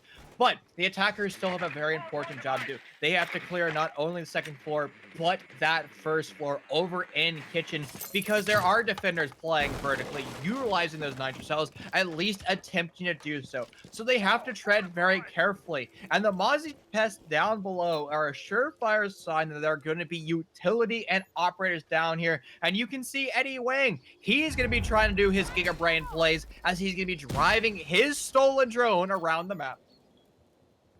Yep, stole a drone, he did, and not only do you lose some information if you're the attacking side, but you've given up some information as well. But that doesn't seem to matter from Longhorn, who has currently pushed their way a little bit past study and into the Red Stairs landing. So Fire of Doom and Parasite don't seem like they have a clue as to what's going on over on the study side, but they are being diligent with their angles, and we are seeing a little bit of a push, but what a shot there from Parasite to counteract Kakino, who has currently struggled in this matchup, and yeah, a very nice shot from Parasite, able to neutralize that player, but This and That has something to say about that. Gumby is going to fall, as well as Fire of Doom.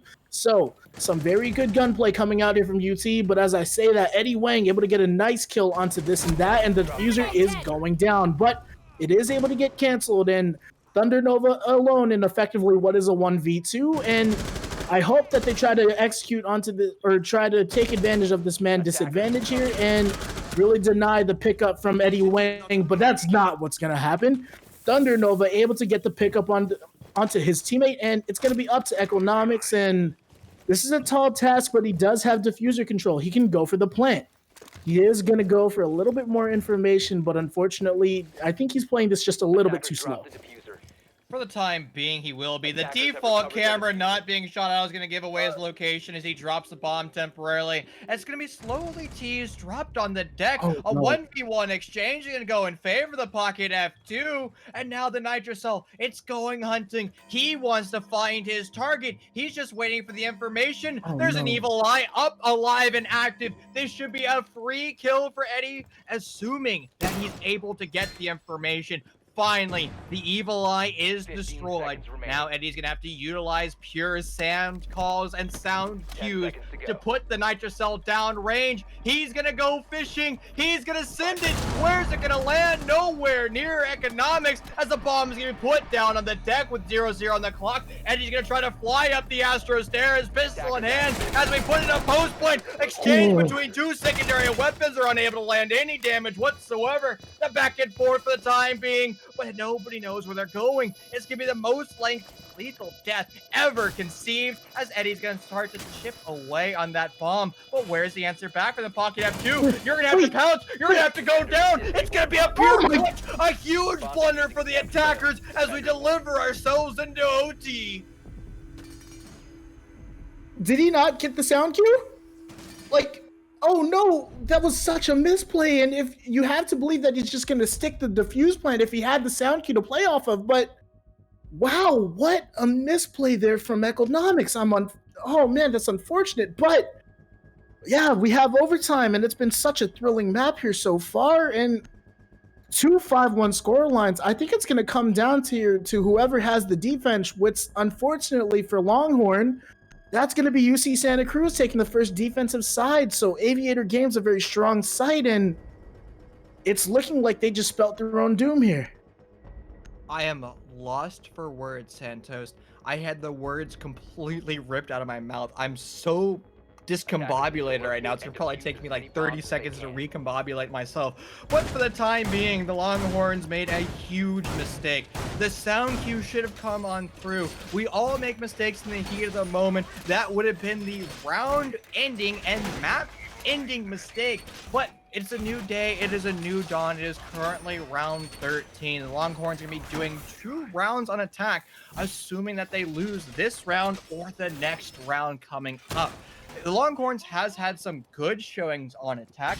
They seem to be better at attack, at least for the time being. But Santa Cruz, we're going to have to see what they can bring as they go over to Plains and Games. 5 seconds left before insertion. A Plains and Games defense coming out here, and this has been a very successful bomb site for them. But it is worth noting that they did lose a round here to Longhorn Gaming. So maybe it's a curiosity that they took this bomb site, but it's also the defensive half, and Eddie Wang really just with the sort of fearlessness to be able to pull off that defuse, or well, counter defuse, excuse me. And I think we're seeing just a little bit more aggression here coming from Longhorn with the sort of bottom floor roam clear. We see that with the Yana, who's just currently sprinting his way and trying to sort of gather that information there for the side of UT. And Eddie Wang is playing down here. I think that's inside piano. They know exactly where they're trying to put these deployable shields as well, though it seems like it's the same defense coming out here from UC. It's just that I'm not sure if Longhorn really know how to deal with this roam presence. The thing is, it's actually not the exact same defense because the deployable shield is about 1 meter forward. It was behind the bookshelf last time, which is a soft floor. It is now placed on a hard floor. Because remember, the Longhorns was able to destroy that from underneath. They are no longer able to do that. This is a very small adaptation from the banana slugs, but nonetheless, it's going to work out brilliantly. Couple that with all those with my pancakes and Thunder almost hitting his shot, almost able to grab the headshot on one, but a little bit of HP being dealt with is still a win temporarily as we approach the halfway mark. At the halfway portion of this round, Kakino could be in an engagement here, but Thunder Nova shutting him down, trying to push up the brown stairs, and Thunder Nova still in this position of power. He doesn't really need to peek out here, and he can use that deployable shield to his advantage, but he wants to pad his stats. Anyway, Economics is able to sort of help deny that, or help that ace go and do what he does, but Thunder Nova with a perfectly timed flank, but it is going to get refragged here by Bait. And we do see Fire of Doom able to hold that sort of sight line, and Thunder and this and that and Bait both falling, but Economics has something to say after that blunder last round, but unfortunately for him, he's stuck between a rock and a hard place. Gumby able to finish off the round, and UC Santa Cruz with an easy defensive win. Well, Santa Cruz is now going to find themselves on match point. If they win their attacking round, we will conclude map number 1. But as you were highlighting earlier, this map seems incredibly defender-sided. These attacking teams are struggling. They're making far too many mistakes on attack, and very silly mistakes at that. They're not holding crossfires. They're not putting flank drones downrange. Those corrections can save the entire map, especially that push out of Bookshelf's hallway. That would have been shut down if you had a player sitting over by elbow window, right? If you're looking down towards Book, that player would have been unable to wide swing because he would have wide swing straight into the player covering that. Those small mistakes are costing both of these attacking rosters their lives and these rounds. And well, Santa Cruz is going to find themselves in the advantage because they're going to defense twice compared to the Longhorns' defense of once.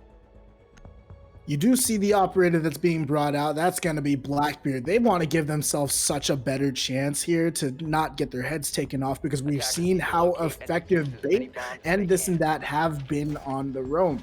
Now, Bait and this and that have been very effective fraggers throughout the course of this matchup, and Economics has picked it up as well. But unfortunately for Chicken Tikka, he hasn't been effective since the rehost. He's currently 0-5 post rehost, and we saw how effective he was before the rehost happened, and he was like 6-3 before that happened. So look for him to try and sort of pick it up on this defensive side. I think he was struggling a little bit on the attacking 10 seconds half, left before and insertion. I think he sort of excels in this smoke room. And I 5 think seconds he was left before struggling insertion. simply because what we were highlighting earlier, the attackers weren't droning in their Attackers are primary moving out to fraggers. locate a A bomb lot and of defuse teams it. just drone the map to drone the map. And sure, you might get some information. You might find there's a defender over here. You might find that there's some utility over here. That is great and useful information, but what are you going to do about that? You're going to have 5 seconds where that information is good with, and if you don't capitalize on it within the first 5 seconds, that information is going to go basically out the window, and you're going to have to completely re-drone that. That's why you follow up your drone economy actively with your Ash, so you're about 2 seconds Attackers behind have that located a drone, bomb. and as soon as that drone calls something out, you can capitalize it on his Ash, you spring into action, and you kill the player, or at least try to challenge it. I do love the adaptation of Blackbeard hovering over the stars window. That is a great way at cutting the entire bomb site into half, and it's going to shut down the highway that the defenders are so comfortable at utilizing. Really just cutting that sort of rotation angle in half, and Gumby looking for an angle onto this Cade charge. Unfortunately, struggling with it just a little bit. Gonna opt to try and use his gate to try and sort of take out that Cade charge. But Bait has something to say about the Defender has left presence the of Eddie area of Wang. He's operation. going to try and run out on the Blackbeard. Unfortunately for him, that's not going to work out. And the Nomad being brought off the board is that flank watch, as we've mentioned, was so pivotal, and I think that just opened up that sort of roam presence and being able to get those frags just off of just being in off positions. Well, off positions are going to cost more attackers their lives, as a T5's going to find a headshot of his own. And once again, the motif of Villa being extremely defender's side is going to continue to snowball in that manner. Now, we have seen some brilliance coming out of the Slugs when they're executing on this particular bomb site. So maybe they can orchestrate, change a new strategy on the fly. Before we even started, we talked about how IGL is going to be so impactful. The way you're impactful is making rotations and putting attackers where the defenders won't expect. A perfect example of that is IQ full send YOLOing through 90. Yeah, just really taking control of 90 by the skin of its teeth and using that G8A1 to his advantage. Such an effective gun to use from the IQ. Unfortunately for IQ, though, he is getting shot at and he's lost most of his life. He's not very long to last, but Fire of Doom able to cut off the rotate and this and that, losing his life. Now, Bait alone in a gunfight, but he does win it out against the IQ. I think that was just a misplay of shots there from Gumby, and the plant was being attempted by Fire of Doom, but Bait in perfect position to get that kill. And now it's going to be up to Blackbeard, who made just a lot of noise. And Longhorn Gaming puts us back at even, but is it really even? Because this has been so defender-sided. Blackbeard wanted to tell a very nice knock-knock joke, and the only thing that he found was a 6-foot grave. He was dead in that scenario no matter what. There was a nitrocell waiting for him. There was 2 gun barrels waiting for him. He sat in the window the entire round. He didn't find any impact because the defenders weren't utilizing standard highways. They were just playing on the other side of the map. That was a bad read once again coming out of the attackers, which again seems to be the theme of of Villa. Chachanka is going to be shown. It's going to be another rehost. Now, the problem is the Banana Slugs have already utilized a rehost early on, and if they burn their rehost right now, they're going to have no more rehosts for the entire series. Yeah, having that lack of rehost and the just ability to bring people back could end up biting them here. And hi guys, we're back on the cams. But yeah, it's playing out exactly how I thought today's matchup was gonna go. Just a lot of defensive wins, and then that one-off attacking win has really reared his ugly head here. And I think that's just up to the attack really just not covering all their bases. Wouldn't you agree? I couldn't agree more. But we're going to be stepping away from a quick to 5 to 10 minute break to allow these players to come back into our lobby and finish off the very last round of Villa. That's going to be round number 15. But please don't go anywhere. We'll be back momentarily.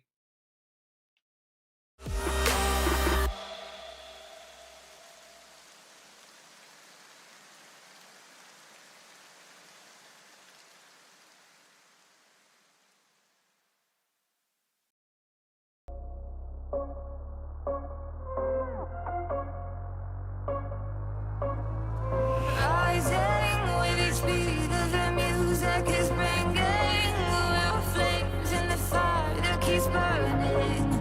We're inviting the night in. Welcome, my heart's so full, I'm devoting myself to the night. There's no motive, we're just listening, we're existing.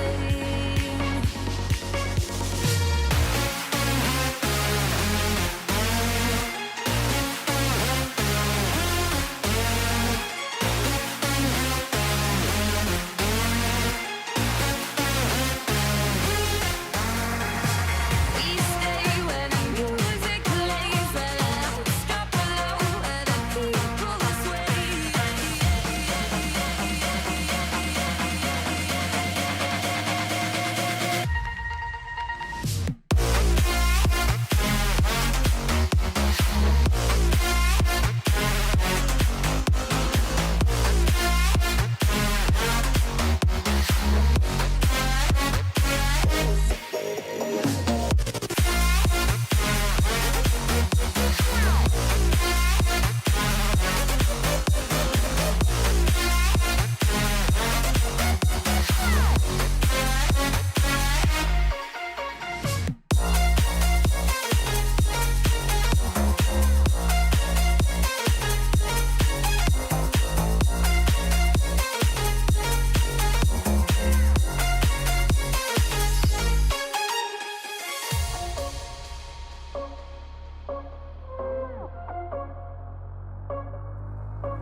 Hello, ladies and gentlemen. Welcome back to CR6. This is the round of 16. It's currently Santa Cruz versus the Longhorns on map number 1. Both of these teams currently find themselves at 7 points each, but this is the final round. Only one of these teams can win map number 1, and who will it be? Well, 3 minutes to decide that fate. Just 3 minutes, and I think it's 45 seconds for the prep phase. But yeah, 3 minutes and 45 seconds decide the fate of both of these teams.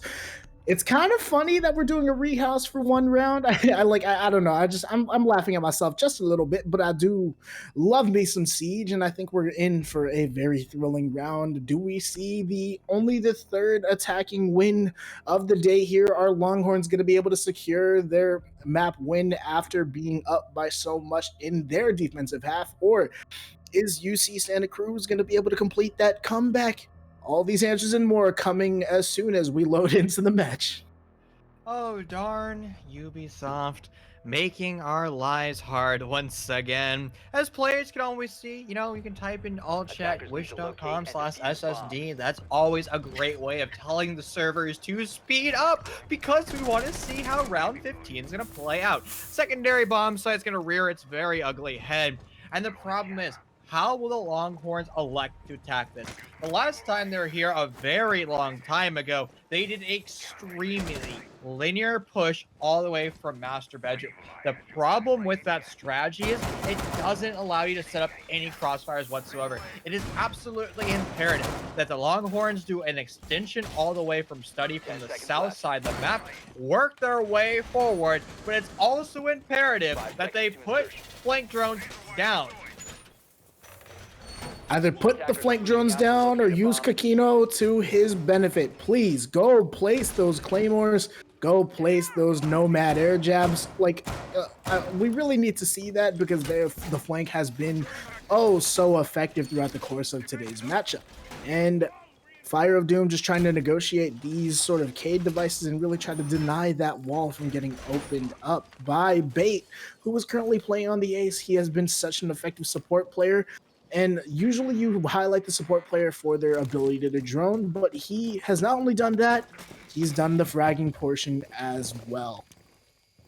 At least when he was on defense, working the way up and down those staircases, because, well, Santa Cruz wasn't putting any flank drones on through. Some mute jammers are going to give the attackers a little bit of struggle, at least temporarily, but nothing that can be shot down by those lance charges. And that's going to be a set of, well, that's going to be those Cayenne charges now shut on down. And that's a perfect avenue for Bait to place his Selma charges on the north side of the wall and create a line of sight that's going to force the defenders to change how they are rotating and play more on the south side of the map. But that's the big thing. The attackers have made the adaptation. They are pushing in from the south. The attackers very soon are going to have an established 90-degree crossfire. Yeah, they're trying to make their way in through 90 and just try to force their way in through the side of study and try to make their way down into into an attacking position over by couches. And this and that is trying to hold the flank so that Jaeger can't peek his head and try to get some frags down. But Thunder Nova being a little bit smarter than that. However, he doesn't have much avenue for rotation other than the Astro Stairs. So if he senses these nomad charges, he's going to have to try and rotate all the way around, but the person going all the way around the map is going to be this and that, as well as Bait, who gets his head splattered in the doorway. And this round looking heavily in the favor of UC Santa Cruz, and they could potentially take our first map, but Tika able to take out Fire of Doom, and the frags are happening all over the place. Air jabs are also start to pop off too, giving some notification to the Longhorns that somebody is flanking from behind, that somebody is going to be Thunder as he works his way very close to the attacking side of Longhorns. But the flashbang dump and the pre-fire, the defender is going to give that call away. And finally, Longhorns made the adaptation of putting a flank drone on through.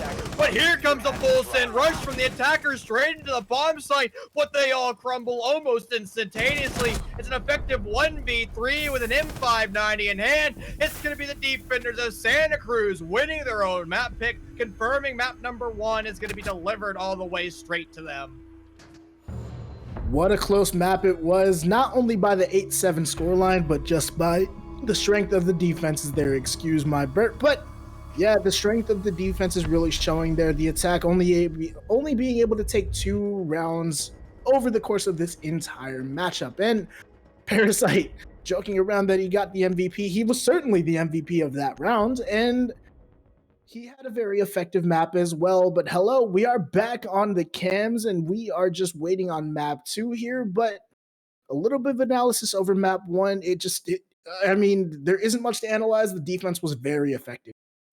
And sometimes maps just go that way. Sometimes they're so defender sided, the team that starts on defense and the team that ends OT on defense is going to be the team that wins. Will map 2, Clubhouse, be the exact same way? Well, we have about a 5-10 minute break before we answer that question, so don't go anywhere.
Welcome back to CollegiateR6. We are in map 2. That's going to be Clubhouse, the coincidentally one of the only maps in Siege that are comprised of 2 words. We still have our matchup here between UC Santa Cruz and Longhorn Gaming White. If you missed the last map, UC Santa Cruz took it in an overtime thriller where the defenses were absolutely dominant, and I'm hoping we can see a little bit more attacking side success.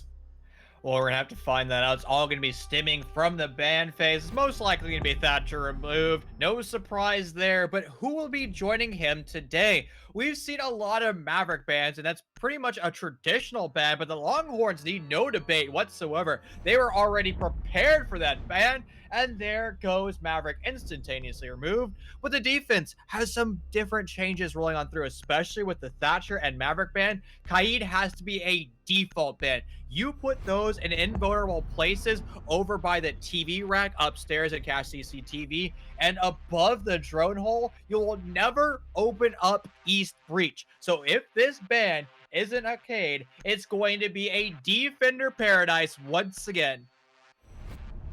It's gonna be a Valkyrie, so the Cade's on the board, and I am going to exist in pain watching the defenders just establish these crossfires and gun the attackers down. Hopefully, though, the attackers can try and maybe win out a gunfight or two and really change the tide, and if there's any map that you're gonna be able to do it on, it is Clubhouse. Now, like you said, the Cade ban, the lack of a Cade ban, excuse me, very curious, but I also see a Mira ban on the board. And for me, that's very, very ineffective because the only map or the only bomb site that I like to see Mira on and I think is essential for play is the gym and bedroom, which is a tertiary site anyway. But our first defense is going to be of CCTV and cache, the very standard top floor and the very standard first defense. So a lot of people think about Mira being oppressive on Cafe. Upstairs and piano, you basically turn that into no man's land. But there's a strat that I think it reared its ugly heads about 15 to 18 months ago, and it was the Mira strategy downstairs in basement. So you would put a Mira window facing central stairs and a Mira window facing secret stairs, and the attackers couldn't push either one of them. So they had a hot drop kitchen hatch, and they had a hot drop all the way through the dirt tunnel. The problem was, well, that was Goyo at his strongest. So you would put Goyo shields underneath the kitchen hatch, you put it coming out of dirt tunnel, and the attackers would be roasted alive because you're going to challenge a Mira that you can't see, but they can see you, or you challenge a flaming shield. Either one of those was absolutely terrifying, and the attackers would just fail at pushing that bomb site. That's one of the reasons why Mira actually started to receive such a heavy ban once again, because Mira's ban rates has gone up and down and sideways, and right now she's actually in a low part of bans where she isn't being banned as much, at least at the T1 level. Right, and I think that just comes down to the fact that you can deal with mirror windows in so many ways. Obviously, there is this sort of, like pretty simple way of dealing with it with a Twitch, but I'd rather just not have her on the board. I hate the one-way mirrors, if we're going to be completely honest here, and it does seem like we're going to have a more bedroom-sided take. However, they are just sort of contemplating whether or not they want to do this, and yeah, maybe a couple seconds wasted there just trying to decide what they wanted to do with this sort of attack and trying to maybe coordinate the drones just a little bit, but we are seeing the entrance start here from the side of UT. What just happened? Why? What? Hello? Well, Santos, sometimes you just want to greet your teammate. Some people like to high five. Other people like to shoot their friends in the face. Honestly, I can't judge her for that. The only thing that I can judge is the fact that UC Santa Cruz is now down a member with the Nitro Cell. Actually, that wasn't a member with the Nitro Cell. It was a member with the Nitro Cell that got the kill. And what's going to make it even worse is the fact that the construction wall is now open up. This is going to be an avenue for the attackers to push on in and punish the defenders that are currently sitting at a man disadvantage. Now, it's a perplexing strategy coming out by Longhorns because they're not opening up the east wall, the east main breach. Now, teams have started to work their way doing very linear pushes through construction, but there's a contingency and a win factor. You have to either take garage or you basically do a suicide rush through red. None of those two factors currently being met by Longhorns. Yeah, it just seems like UT is sort of at a standstill here, just trying to figure out what they want to do here. Fire of Doom taking a lot of damage. The nade is going to initiate it, but the gun is going to finish it. Gumby able to get the refrag onto Bait, who was so strong last round, or last map, excuse me, and it does seem like the execute is starting to happen. Parasite just trying to watch as many angles as possible, but Gumby has it covered. Tika's going to fall, but the diffuser actually getting planted by Economics here. Unfortunately for him, or actually fortunately for him, there is a way for them to watch this sort of crossfire, and Parasite able to get the Nitro Cell finish onto this and that, and Parasite able to take out Economics as well. It's going to be up to Kakino. He's not able to get the pre-fires down. Parasite going huge that round, as well as Gumby. And unfortunately for Longhorn, they're able to get the diffuser down, but it gets countered by UC Santa Cruz. A 3K in the round for Parasite. You have to put some footnotes at the bottom of that, though. It's technically a 4K because he shut down his own teammate. But sometimes you just want to give the attackers a little bit of an advantage before you shut them on down. And the problem was, something that we were highlighting was the fact that the attackers did not have any crossfires whatsoever. Those 2 win conditions weren't met. You didn't send somebody up red stairs. You didn't take control of Garage. Now, most teams are very sensible. They open up East Breach, and then they rotate their secondary hard breacher on over and set up their 180-degree crossfire. That's how most rosters are successful. None of that happened, but look who's back once again. The Russians are going to be saying hello because Fuse is here. We finally have a Fuse, and it's on his most effective bomb site, the Church and Arsenal room. So he's going to be able to get rid of most of that utility deny, that being the Jaeger of Thunder Nova. Those ADSs are not going to be long to last, and I think that's going to help and open up the Longhorn attack here, who have struggled in their executes mainly because they aren't able to get any sort of advantages in the gunfights. They're not able to clear out any ADSs and are really just throwing flashbangs so that they can get eaten up. They're not being used to win gunfights. They're just being used to sort of clear utility. And yeah, if you are UC Santa Cruz, you know, maybe play into this, have someone play above, because unfortunately for them, if Economics is able to get himself into position, not only can he open up the hatch, you see that hard breach device there, but he can also cause some chaos in the side as well. Now, the attackers are going to be suffering greatly because they didn't ban Kaid. He's going to be a huge factor in this round, and as you're highlighting, well, he's going to have those top hatches alive and active, being completely strewn with electricity. Some pre-fire is going to be working on through. That was actually the attackers telling away their position, and the contingency factor, the win condition, once again for Longhorns, is going to be opening up that kitchen hatch as soon as possible. It is going to be Chicken relegated to that spot, but his utility might be used completely elsewhere. It's going to be over here on the stock hatch, but the problem with it is Cade is a factor in this round, so it's going to be a full rotation over the kitchen, and on the side of the defense, once again, it's going to be a blunder because there are no impact grenades in play. And it's going to be Chicken opening up this top hatch more or less for free, as Eddie's going to basically say, not today, as he's holding a very tight angle, SMG 11 in hand. At the head of a hard breacher is going to be shown. It's going to be a free kill. For the time being, nobody's going to be saying hello. Well, the aggression coming out from UT, that's for sure. Thunder Nova is going to be first to fall, and I'm pretty sure he was out on the roam. So the Jaeger not able to make any impact with that 416C. A very effective shot there from this and that to be able to alleviate some of the pressure that Thunder Nova could have potentially caused. And they also have a good amount of pressure onto the site as well. We see the Fuse devices starting to rear their ugly head, starting to sort of rain down those hockey pucks, and they do have control of blue as well. So I think Longhorn is doing a little bit better at making their attacks a little bit more multi-dimensional. And as I say that, Kakino, first of the execute kills onto Fire of Doom. Well, the defense is going to find themselves in a precarious position as more of their members continue to drop on through. Fortunately for them, they still have 3 toxic babes, but they haven't heard the audio cue of somebody dropping down the kitchen hatch. It is me, Fragmite, elevating himself into that position as he gets a kill of his own. The death and destruction is going to continue to roll on through as it's now just the auto with 9 bullets in hand, stuck against 5 members, looking the wrong way, twisting in the wind. It's going to be a Longhorns, the flawless defense or flawless attack. A flawless attack it was, and it all came down to really just being able to be multi-dimensional. We saw the fuse making such a difference in that round and gathering the attention of the defense so that way they wouldn't hear the audio cue of someone dropping through the kitchen hatch. A very effective sort of play there. And you have to wonder, where was the Cade device for the kitchen hatch? Because in my belief, the kitchen hatch is the one hatch when you are defending the basement that you cannot lose. That's why you see the impact tricking being so prominent. That's also why you see the Cade device that's supposed to be on that hatch. But unfortunately for them, they lost kitchen and then they just lost control of the site overall. And it started with Fire of Doom falling behind one of the boxes. But as I say that, we're going to hop into the next round and hopefully we can see some more attacks like that because that was a pleasure to see from Longhorn. So there was a kite charge on Moto as well as blue hatches. And I guess the contingency factor was to actually impact trick.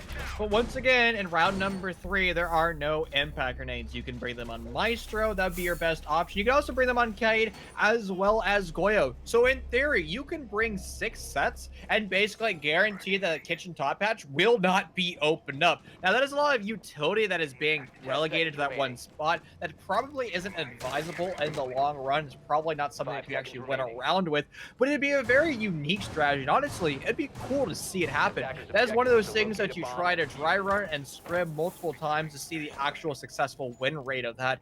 And once again, we're going to be seeing UC Santa Cruz on a very extended roam. It's going to be Thunder set up for this position. And if he's caught out once again, he could be a free kill. I think what Thunder is doing is that he's read into, the attack coming from the garage and stock side. And we see Kakino as well as the Zofia in isolated positions. And Zofia entering blind. You need to do a little bit more drone work because Raptors is a very common spot for a defender to be in, even if it's the basement defense. And Thunder Nova with one of the freest kills of his life. And this and that's probably going to be scratching his head just a little bit. Those are one of those moments where, like, why was he there? And the most important thing, if you ever utter those words, that means you, as an attacker or a defender, made a mistake. That means you didn't check your corners. And more importantly, in this scenario, you didn't actually drone. You drove your drone in 3 meters, said, meh, it's good enough for me, walked on in, and got buried in a 6-foot grave. A mistake that you cannot be making. And what on earth is that abomination over there on the 8K12? Most people hate the holographic. The red dot, or I guess technically not the red dot, the reflex tends to be the sight that most people like to use. For the time being, it won't be utilized in the 8K12. I mean, the Russian ACOG is beautiful as well. You have so many different options, right? Like, I'd love the Russian ACOG, but unfortunately for them, Thunder actually blind to what the Yana is doing, but unfortunately, Yana not able to get the confirm. That's going to be Kakino, wishing that he landed a couple more shots, and Thunder Nova able to retreat onto the site, but he could be caught out if bait peeks the right angle. He does catch the Cade out, though, and Fire of Doom is going to fall because they aren't aware of the person that is at the bottom of main stairs. And it's going to be down to Gumby, Parasite, Eddie Wang, and Nova to try and pull this round back for the UC Santa Cruz defense. Longhorns has to take a nice deep breath before going for the plunge. They still have plenty of drones in their back pocket. Couple that with the Iona. It's a perfect recipe for going for the execute, but not when you just walk down central stairs and die. The SMG-11 is going to be attempting to find a second kill, but nobody's home for the time being other than 50 HP lost. The vertical pressure through the shield or through the hole is going to be working against the defenders this time, as they're not looking in all the potential scenarios. Longhorns is still in a position to win this round, but they're going to have to pounce on the bomb site now. They have the B bomb site completely isolated. They just need to deal with a vector wielding 45 ACP, and they're going to deal with it a little bit late as more of their team members are going to continue to fall. But where on earth is the diffuser? It's surrendered all the way in Moto. There's no chance of Longhorns winning this bomb site. They might be able to get some kills, but it's going to be all in vain as round 3 goes to time. I'm a little bit dumbfounded as to how the diffuser was in such a precarious situation, and Yeah, the execute overall was just a little bit sloppy. Yes, they did get their kills, but unfortunately for them, it just wasn't enough. And yes, they lose the round to time because the diffuser just wasn't in their hands. And you had to know, where you want to put the diffuser. And I think that comes down a little bit to team coordination. But another thing that comes down to team coordination is the CCTV and cash room defense, because we saw the attack, or we saw a little bit of an effective attack. Granted, the defense did win that round, but they were able to get the bomb down. It just came down to the retake last time out, and Attackers need to locate hopefully and they're going to be able to defuse any polish that bombs out just they a little can. bit. Well, fortunately for them, though, they're going to be going back over to Cache CCTV and Santa Cruz. Well, they have won this once before, and they won it with a huge man disadvantage very early on. Now, you can make the argument that Jaeger technically brings no utility once it's placed on the deck, and that is true. So the only thing they lost was a very good fragger as well as a good gun that dishes out pain and suffering. But we're going to be seeing the extension back over into Garage. We're going to see a lot of hard breach set up there. And that was an avenue that Longhorns once again overlooked because they're far too focused on their very linear push through construction. If you open up any amount of the garage, that's going to be your avenue to work on through. And you can shut down the rotation over here in square, as well as the rotation that most teams actually make between rafters, which currently isn't there. I do love the adaptations that I am seeing, and as you mentioned, that rotation through rafters is going to be built here by Eddie Wang, but I like the adaptation of bringing both the Kaid as well as the Bandit, because that just allows you to get so many more walls. And really, we saw that construction defense brought out, or the construction sided attack, brought out here from Longhorn, which is exactly what they're going for. Again, it's evident by the drone work as well as just the man count being stacked over to that side as well. So good job from UC Santa Cruz to read into what Longhorn's tendencies are and counteract them completely. Well, Ayana is going to do what she does best, that is going to be droning out the map, and her drone is going to be shot away. This is confirmed that there's a player sitting over in construction once again. And honestly, I just figured out how that player was killed in round number 1. They were trying to set up bullet hole peaks, and there's a player in the receiving end, because that was the exact same position where that player was dealt. And well, if you go over to triple wall, the reinforcements in the middle, you put bullet holes on the other side, and sometimes it takes my 3 brain cells a little bit of time to recharge. Well, once they're working, they start to figure things out, just sometimes. I mean, you're lucky you have 3 brain cells. I currently have 0. And Economics just trying to clear out a little bit of the utility there. We saw the Wamai eating up one of the flashbangs and Gumby, establishing these bullet hole angles. Actually, no, going for a little bit more destruction than that. But Parasite wants these bullet angles, and I think they're going to walk straight into it, and that's going to result in a couple kills happening. But he is giving away his position. However, the pre-fire is definitely not going to be easy from the attacking side, and Fire of Doom is there to distract as well. So I think this attack is stalling out here for Longhorns, who are just looking for answers here just a little bit and just trying to sort of establish any pressure that is possible. But they are able to establish a little bit of pressure, as Thunder Nova is going to be first to fall.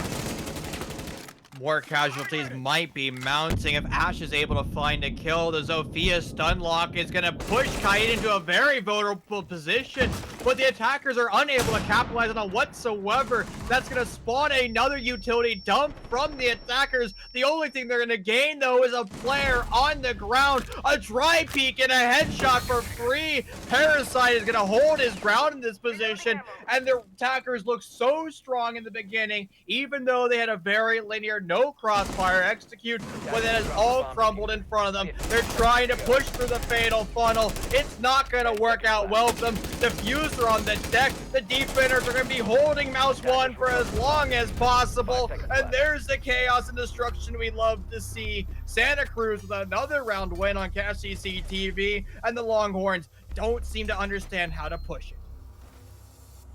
Just the Longhorns searching for answers, and it's mainly come down to them not being able to deal with the utility denial. We see them basically forfeiting both of the walls, and that just means that, like you said, they're going to be headed towards these fatal funnels. And these fatal funnels are so effective when there's only one thing to peek. In the case of that round, that was just the door that leads from construction into cache. And Really, that was just fish shooting fish in a barrel for Parasite, who was just sitting there on the top of red stairs, and you have to wonder where is the red pressure that really pushes off Parasite and forces him to play in a different position? Where is the rafters clear as well? There are a lot of question marks from the Longhorn attack. Something we also didn't touch up on was the fact that the attackers can utilize vertical destruction.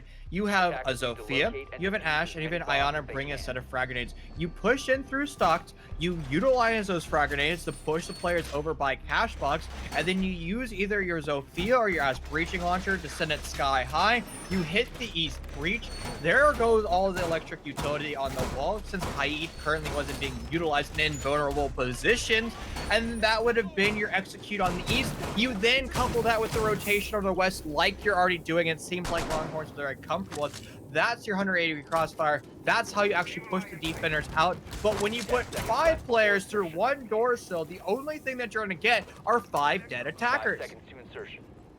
5 dead attackers it was, and Parasite was just pretty much smiling behind his monitor, just saying, why do they keep pushing through this side? But we are going to see the tertiary bomb site brought out here, and the biggest thing with the gym bedroom push is being able to deny just really any entrance into the gym as well as the bedroom. Really, it comes down to whether or not they can deny those 2 spots as well as the jacuzzi wall. And if any of the previous rounds are any indication, they're not going to be able to get those CADE or electricity devices off of those walls, and that's really just going to be another free sort of defense here for UC Santa Cruz. We need to see some adjustments from Longhorn to try and counteract this Bomb play. located by attackers. Well, here's an adjustment coming out from the Slugs. The banana slugs are going to go fishing. They want some Longhorn for dinner. They're going to be looking all the way over to Spa and hoping somebody repels up straight into Parasite. But for the time being, there's going to be nobody over there. Now, the Longhorns has made a great adaptation. They're going to be bringing out a Cali, and the hard wall utility is going to be shut down for free. If they're able to make this adaptation back when they're playing against Catch CCTV, once again, they would have been able to set up their execute. But, well, it seems like Longhorns really likes to do one thing very well, very linear executes. The whole purpose of gym bedroom attacks is to push not only from the east, but also from the west. And that honestly seems like the motif for this entire map. Attackers have located a bomb.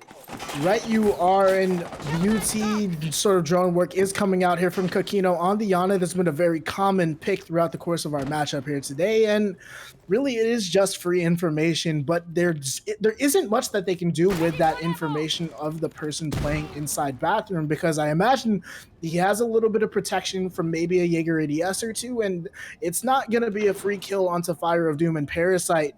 He is being his namesake. He's really just on this sort of rat roam and just trying to pick off somebody and then make his way back into sight. But we do have an engagement coming out here. Or wait, nope, nope. Yeah, that is an engagement coming out here. I'm getting my colors mixed up. He's not going to win it though. And Tika with the opening kill on the round, and that's a very big kill from him on the Parasite. Well, the round gets more and more chaotic as the attackers are going to find a second kill in this round. Fire has yet to be dealt with, so he's just gonna wide swing with his Alda, and his mates are gonna get filled all around him. Now just the Alda, he's gonna have to clutch this up, but he looks completely the wrong way as he vaults out of bathrooms. That is gonna be Longhorn Gaming securing round number 5, and they've accomplished their goal, winning 2 rounds on attack. The next round they win, if they do, that's just a consolation prize, and it's gonna put them in a better position going over to defense. Yeah, I think the caster's curse is definitely a real thing, but also we can be psychic sometimes because we predicted what was happening, right? Like we saw the jacuzzi wall get opened and it really opened up the attack a little bit. I was fearful a little bit mid-round of a stall, but they seemed to just be able to get those kills, and it also kind of came down to that Ashe winning the fight against Parasite as well. But they were able to really just do everything on the checklist and really not have to force themselves through the fatal funnels, as we've loved to mention throughout the course of this cast. And I think that was a much more polished attack from Longhorn, but they still have one more attack to win here if they want to break away with a 3-3 scoreline and really set themselves up for success on their defense. Well, they're going to be bringing a fuse once again, so technically you can call it 2.5 hard breaches in play, because he can basically act as a pseudo hard breacher with that mini thermite charge that he has now in his back pocket. The problem was with this execute, the attackers could not figure out how to open up the moto hatch as well as the blue hatch. They had a decent showing over here at Kitchen. That was simply because the defenders didn't have any impact grenades whatsoever. But what they do have this time are 3 nitro cells. Santos, my friend, do you remember what those are called when you have 3 nitro cells in play? I think you call it the call center of death, and that's exactly what's going to happen here. They're going to be looking to sort of take advantage of this vertical presence, but something that you need for nitro cells to work out is a little bit of information. So it's going to be interesting to see where they sort of establish their information game and whether or not they're going to be able to accurately throw those nitro cells, because without any information, those nitro cells are nothing more than just a big explosion. Well, the attackers are going to get some map control for the time being. They're going to open up the blue hatch more or less for free unless Kaid is actively playing underneath it, trying to bait away those X-Cairo pellets. But the hatch is being opened up, no Kaid charge to be seen, and that's going to be 1 hatch accomplished, 2 more still to go. That's going to force the Longhorns to continue to drone out the map, grab as much information as possible before they continue to work their way on through. The Kaid has now been moved over to Kitchen, though. But you have a thermite in play. Just place the thermite charge on the floor. The top hatch will blow up. What thermite's in the bomb site? He just walks his way through. He's going to find a kill. He's going to be attempting to find a second one, but his unbridled aggression is going to shut him on down. Defuse his surrender all the way on the dirt tunnel. This is going to alert the defenders that there's something fishy going on. And that was a huge play that could have gone on through if Longhorns fully committed it, but they didn't. That was the mistake.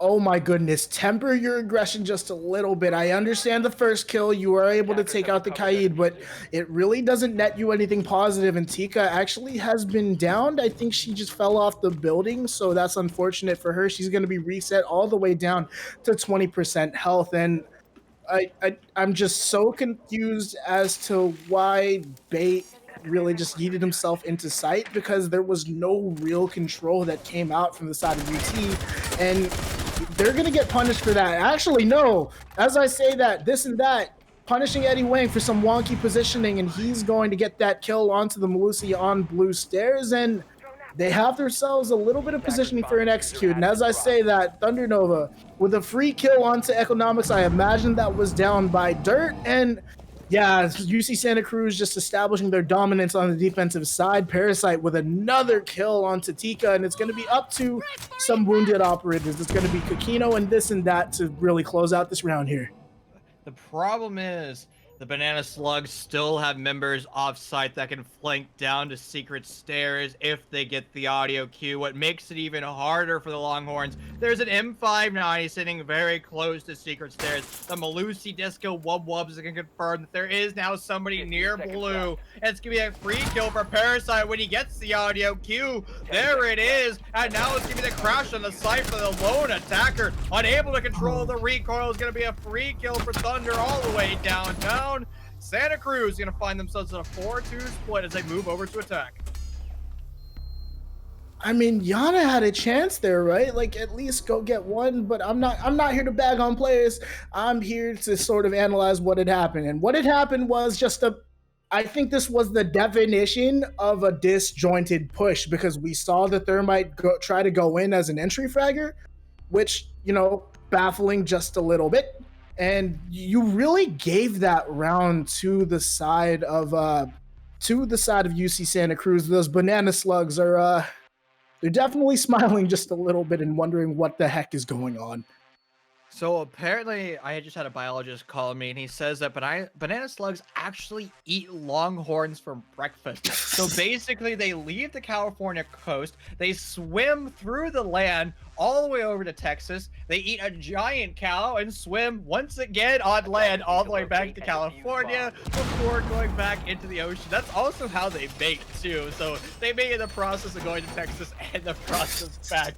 Now the thing is with Santa Cruz, they're now over on attack, so they have to channel their inner slug, but they have to still be good and conscious of the clock. They have to push in through stock, utilizing vertical pressure to open up the east wall. What is very concerning to me is the fact that Kaid has started to utilize invulnerable Kaid charges.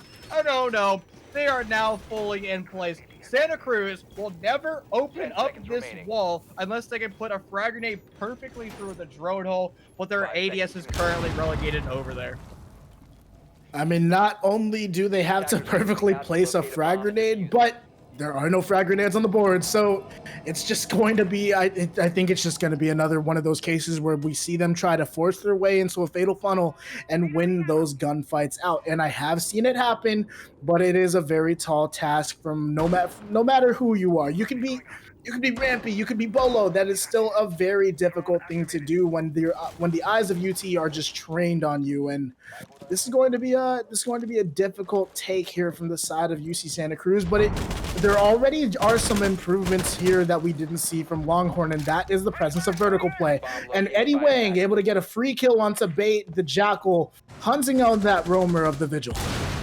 Well, holes work both ways. The attacking, I believe that was Parasite in the Ash. Indeed, it was trying to shoot through the floor. Jaeger said, "That's not the play, Chief. I'm going to shoot back at you." Shots exchanged, a little bit of HP, and Ash can be the loser of that exchange. The vertical pressure with those Ash breaching onto are going to come on through, but they're going to find themselves in a perplexing scenario where they won't be able to open it up one bit. So they're going to be stuck doing a very linear execute once again. It's going to be pure construction with no crossfires whatsoever. So hopefully the Banana Slugs are able to read into this, come up the red stairs, or push garage. Yeah, please read into this. I know Economics is currently trying to watch Raptors, but there really is no pressure to that side. All of the pressure is coming in here from the side of construction. And as I say that, Parasite finally able to get that sort of ratty kill onto this and that and the Jaeger. Overall, not winning that engagement despite winning the early part of it. And Tika, Kakino, and Economics, or actually Kakino, is going to get fragged off of the red stairs. And unfortunately for Longhorn, their defense has been eaten up so far, but the flank perfectly timed here from Economics is saving the sort of round differential here. And unfortunately for Masala, not able to get the kill, and it's going to be up to Economics here in a 1 versus 4. The diffuser is going down, and I have to imagine it's going to get planted because there is no nitro cell to deny. Now, 45 seconds remaining, and maybe he saves KD because he is currently getting tracked by the Jackal, and he's just in a very precarious situation. Misses his shots, gonna try and repeat with a pistol. That's not an engagement you want to take. And UC Santa Cruz with a very good attack onto the CCTV defense. Ooh, a spicy round for the Banana Slugs. They've been eating far too many banana peppers. That's giving them their superpowers. We say take vertical pressure. They attempted that, but that was in vain. But the big change they utilized was going up the red stairs. Nobody at the Longhorn side saw that one coming. Ash of Parasite was able to get a free kill, a perfect read. The barbed wire they put on the staircase was far too high. That allowed Parasite to just walk all the way up for free. And the moment she was in the barbed wire, the player sitting behind the middle reinforcement, he didn't have enough mouse pad or time to actually react, and he was just shut down for free. Parasite could have been an even bigger bane if the reflank coming from the red stairs of Kaid didn't shut him on down. A perfect read by Santa Cruz, and if they're able to continue to attack exactly like that, they might deliver themselves to another map win. Well, if Longhorn has anything to say about that, they should go ahead, get that megaphone, and speak up right now, because you are currently down 5-2, and your backs are against the wall. All UC Santa Cruz has to do is potentially win 2 more rounds to force themselves into the next round of play. And unfortunately for Longhorn, you'd be eliminated at that point, and I'm sure nobody here wants to stop playing because we have a beautiful game of Rainbow Six Siege. Despite all of its flaws, we love this game ever so much due to the intricacies and just everything that makes this shooter so great. But I think UC Santa Cruz wants to propel themselves into their next match as soon as possible. Now, some people call this a MOBA with weird mechanics with guns that go pew pew, but nonetheless, it's still the game that we adore and absolutely love. Now, UC Santa Cruz can be attempting the exact Same execute they did last time. But this and that is going to make the adaptation. The drone is right here on this peak hole. How on earth did you not see it? And even more, how on earth did Parasite get that kill? It's going to be an impeccable headshot for him. It's now Lucy's turn. Bait wants to say, hey, you killed my friend. I want an answer back. Shots exchanged, but Parasite's still very low HP. I'm a little baffled, if I'm going to be completely honest here, because this and that gave away his position, and he decided not to move, and he's going to lose his life for that engagement. Now, Bait tried to go for the refrag, but all she was able to do was get a little bit of damage with that Malusi MP5 that was newly added onto her in one of our recent patches. But Parasite is still going to be able to make a difference on this round if he hasn't already, because an opening kill is just that much momentum. But it seems that we've gotten the wall open here on the construction side, and if you're UT, you can read into this perfectly. But I think Kakino's not long to last here on the red stairs, because there is no reinforcement in the middle panel of that wall, and he's not going to be long to last if they can get some information and maybe pull off a flank. Yeah, I had to check my eyeballs for that one, just to confirm that there is no reinforcement over by red. That's going to nerf the power position of Longhorn severely, as well as that HP being instantaneously removed from Bait. And once again, the attackers are struggling to utilize vertical destruction. They need to deal with this deployable shield ASAP. And there it goes! Callie's going to find one with her bolt action sniper rifle. The defense not looking good whatsoever, but they can still hold their lines if they want to get this bomb denied. But Fire's going to work his way on through, starting to put the bomb in the deck. Where is the Nitrocell to answer it back? It's going to be far too late, as it's a guaranteed 45 seconds left in this round. The attackers with a +1 advantage. Somehow, some way, shots exchanged between all parties, but it's now just a 1v3. Revolver, pistol in hand, twisting in the wind, unable to find the targets, unable to pull the triggers. That is going to be UC Santa Cruz winning round 8 and deliver themselves to match point.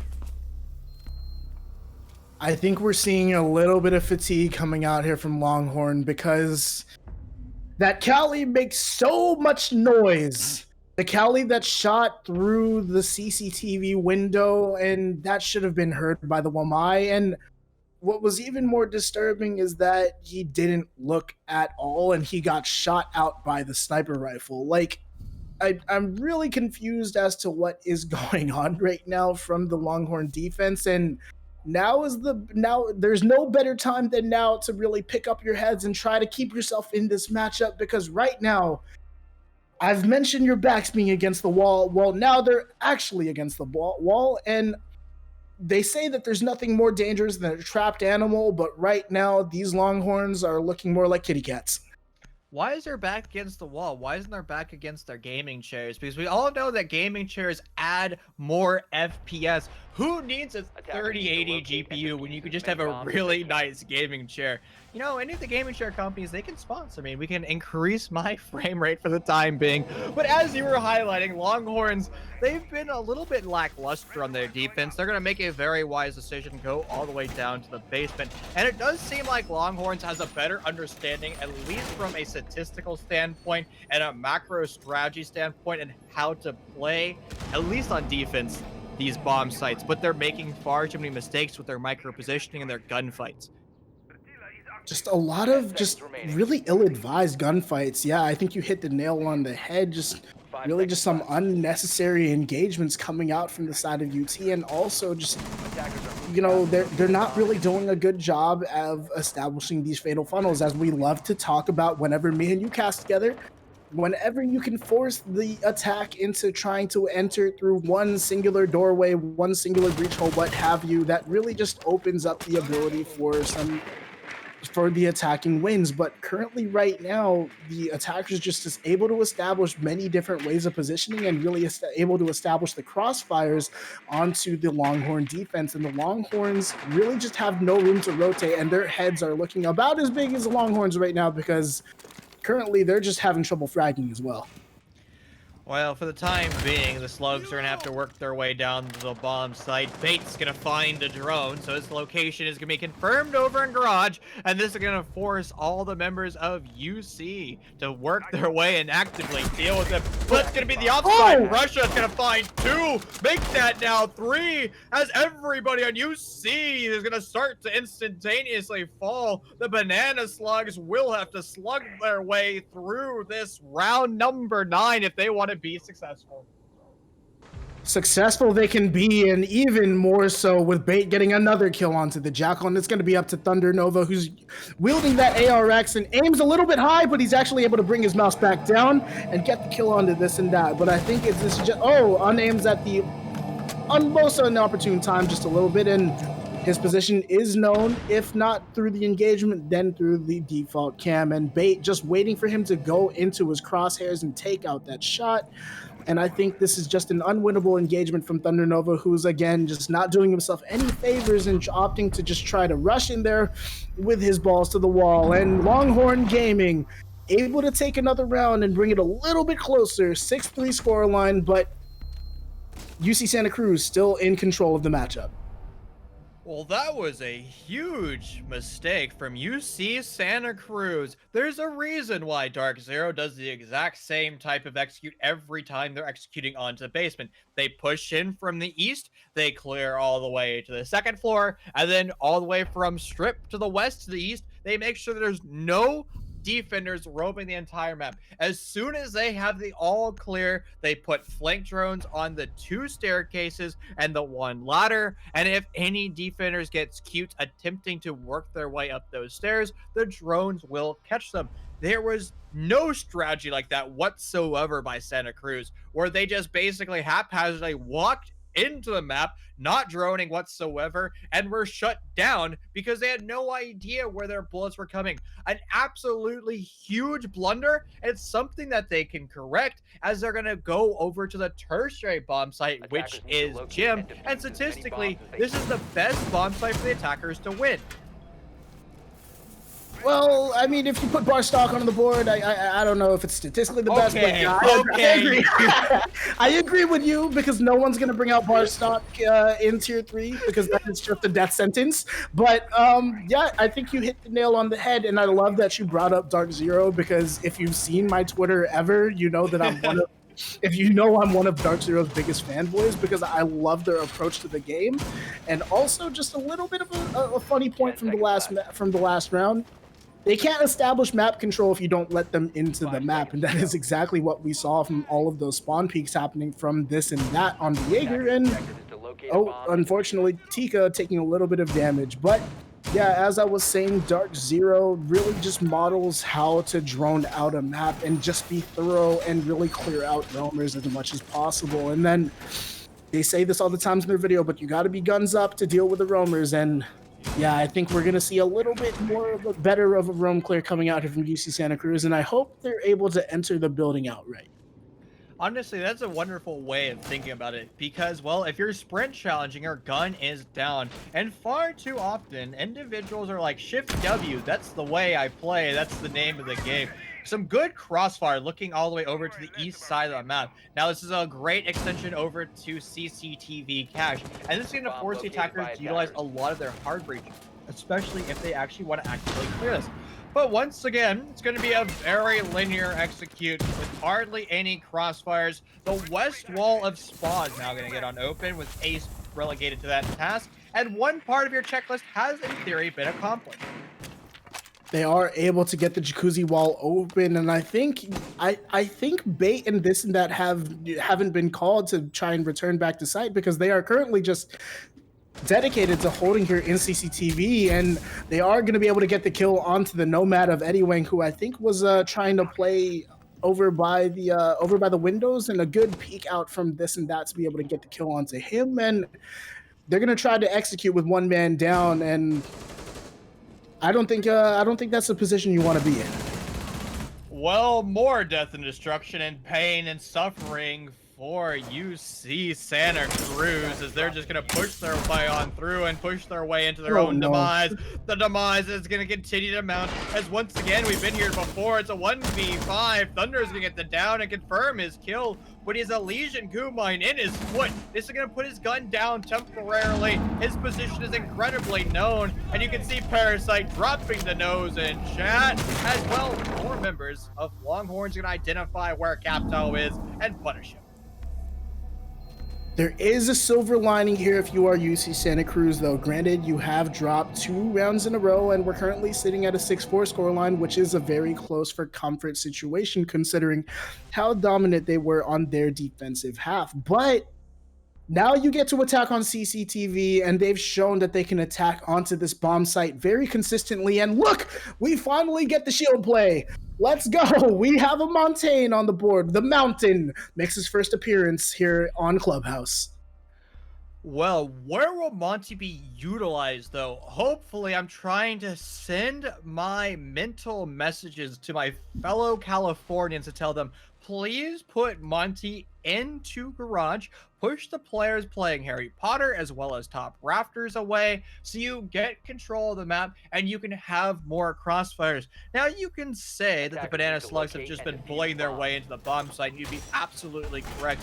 They're winning those not because of strategy, but simply because they're winning their engagements. That is not sustainable. You cannot win every single cast CCTV round just because you're clicking heads.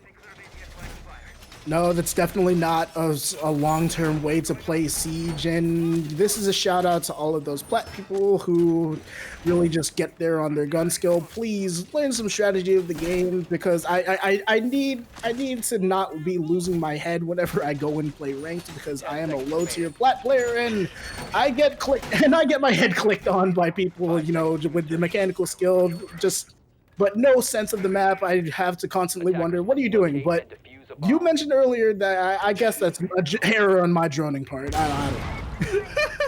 I mean, at high plat, it doesn't get any better, so let me just tell you that outright. At any level, you'll even hear it in champ, which I'm definitely not that, because I'm doo-doo at this game.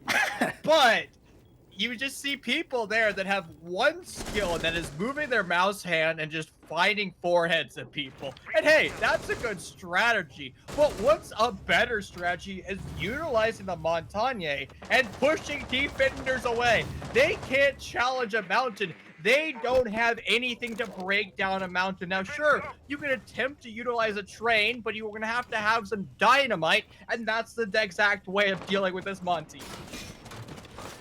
The best way to deal with a Monty is to group up on him, and that's exactly what the defenders on UT is trying to do here. They're trying to just wait for somebody to engage behind the Monty, as is so predictable, and the Capital bolts are actually trying to force people off of positions. We see this and that losing a little bit of health to that, so I think this Monty play is working out in their favor, and I'm not sure if Parasite has gone checked outside the CCTV window, so could potentially be a very effective execute if they're able to nail the positions of the people inside the site. But currently, right now, the pressure has sort of ended, and really, no one pushing behind that Monty could spell sort of some predictability from the side of UC Santa Cruz. They don't seem like there's a full amount of strategy here, and a lot of UT is just able to just sort of get picks onto people's health. More damage being issued across the entire board. It's gonna be Bait working his way over to Bathroom. He is so close to so many attackers, and with his position not known, he can get some free kills for the time being. Monty is going to be rotating away. He was running a wonderful inference, or I guess technically a distraction strategy, where, well, he forced the entire defender to look straight at him. And that was the thing. With him now rotating on over, it's going to draw the entire defenders looking straight into him. Well, it's going to be a trade back and forth between two members. Belusi's going to be walking away up from behind and working her way now to the grave, as it's just one lone defender, but the Banana Slugs are going to fight their way onto the bomb site and fight their way into the map to win, delivering themselves all the way over to the round of 8. I feel so bad for Longhorn in that round, because it looked like they read into the Montaigne strat perfectly. The Montaigne was just there as a sort of decoy, but we mentioned how important it is to win your engagements and really nail down that sort of information, and that really showed itself right there. I think UC Santa Cruz was able to sort of read into that perfectly and just sort of shift their attack or shift their defense, excuse me, into what UT was trying to do there. Oh wait, oh I have my sides mixed up. Disregard what I'm saying. I'm just a caster. Honestly, sometimes our three brain cells just get, put in a whirlwind. It's just like putting in a blender, go, "Trrrr," and then all gone, right? That's what happens, especially after a phenomenal series like that. It was back and forth, especially on map number one, delivering us all the way over to round 15. But the defending side in meta was something that Longhorns could not break its way down. And that was something they weren't able to do once again on map number two, which was Clubhouse.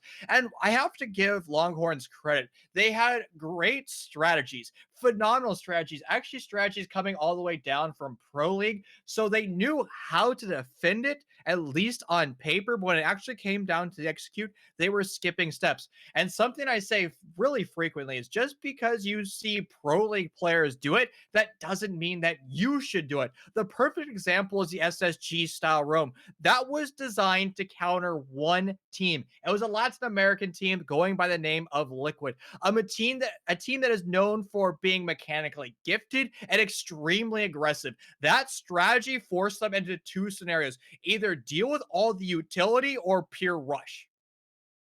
I think you hit the nail on the head right there. And the biggest thing with strategy when you're trying to strat for another team is exactly that.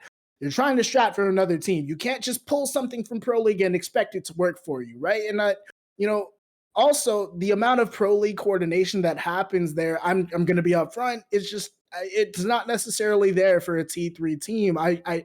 I'm not in the team comms, so maybe the comms are there, but at the end of the day, it's just the best of the best really working with what they've got versus, I'm not saying that these players aren't good, but like T3, it's just hard to get that coordination down and really, see the intricacies of different strategies. And I think that is something that showed itself here today. And that's a great point, right? Pro League teams synergize like peanut butter and jelly, and those are a perfect combination. But T3 is like banana slugs and longhorns in a sandwich. They probably don't taste very well.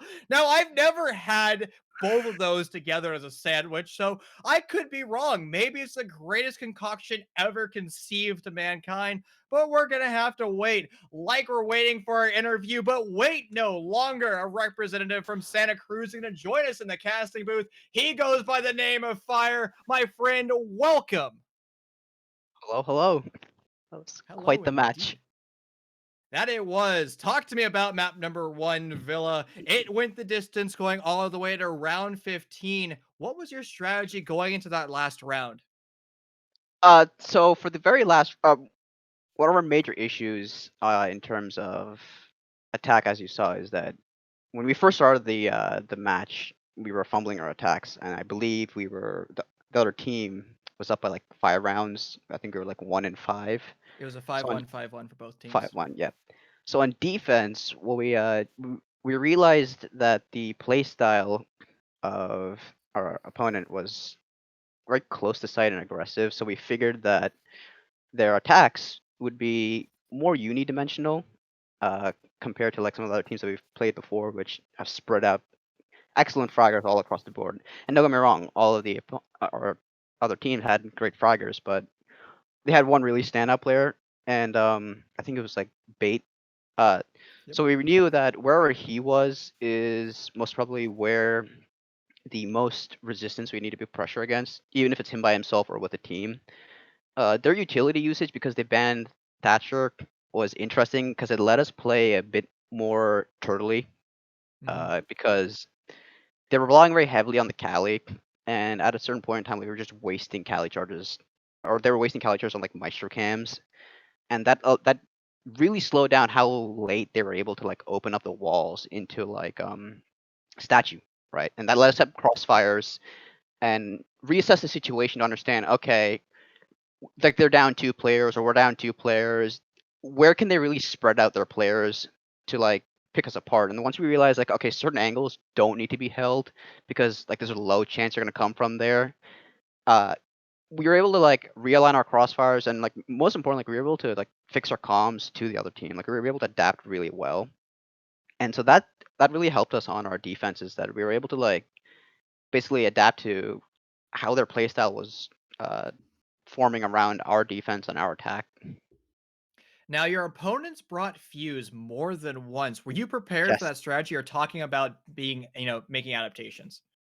So uh, we have actually played teams in the past that have brought Fuse, and for me, it's always been like a slight concern, like, yo, what if some team just brings Fuse or does something really weird with like this op that we've never seen before? Like, how do we counter it?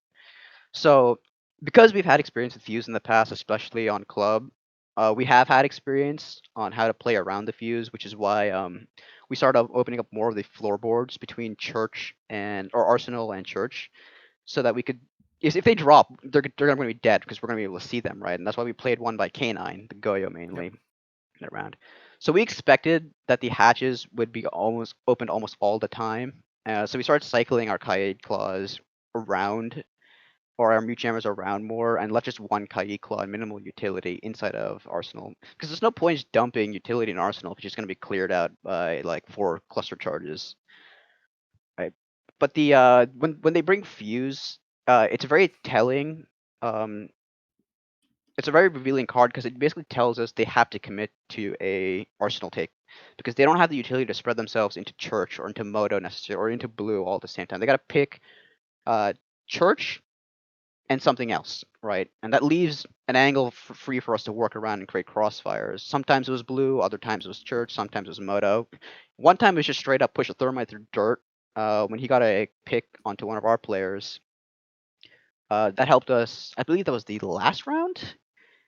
If I remember correctly, we were I able to believe it create. was. Yeah, so we were able to create crossfires that way because we were able to understand that their pushes were at most two-dimensional, as Yep. in one main push and then like one flank. Like maybe send a Zofia through Blue, kill them Blue, see, okay, but then we can have a crossfire with the Maestro and the mute, right? And I can watch from inside of church, I can watch the drop. So I can cover more than one angle at the same time. So because we're able to read into that and adapt quickly, and because all of our players are able to like just on a snap, just able to change their play styles as well as how they're rotating from one spot on the map to another, it was able to give us a good read into how to adapt into the our opposition. Perfectly well said, my friend. Once again, congrats on your victory. Quickly shout out your university, give your support staff love before we send you on your way to celebrate with your team. All right, shout out to University of California, Santa Cruz, beautiful campus. Obviously, thank you to Manly Bananas and Tango U who've been helping us sort out certain issues that we had. But obviously, all in a good day's work.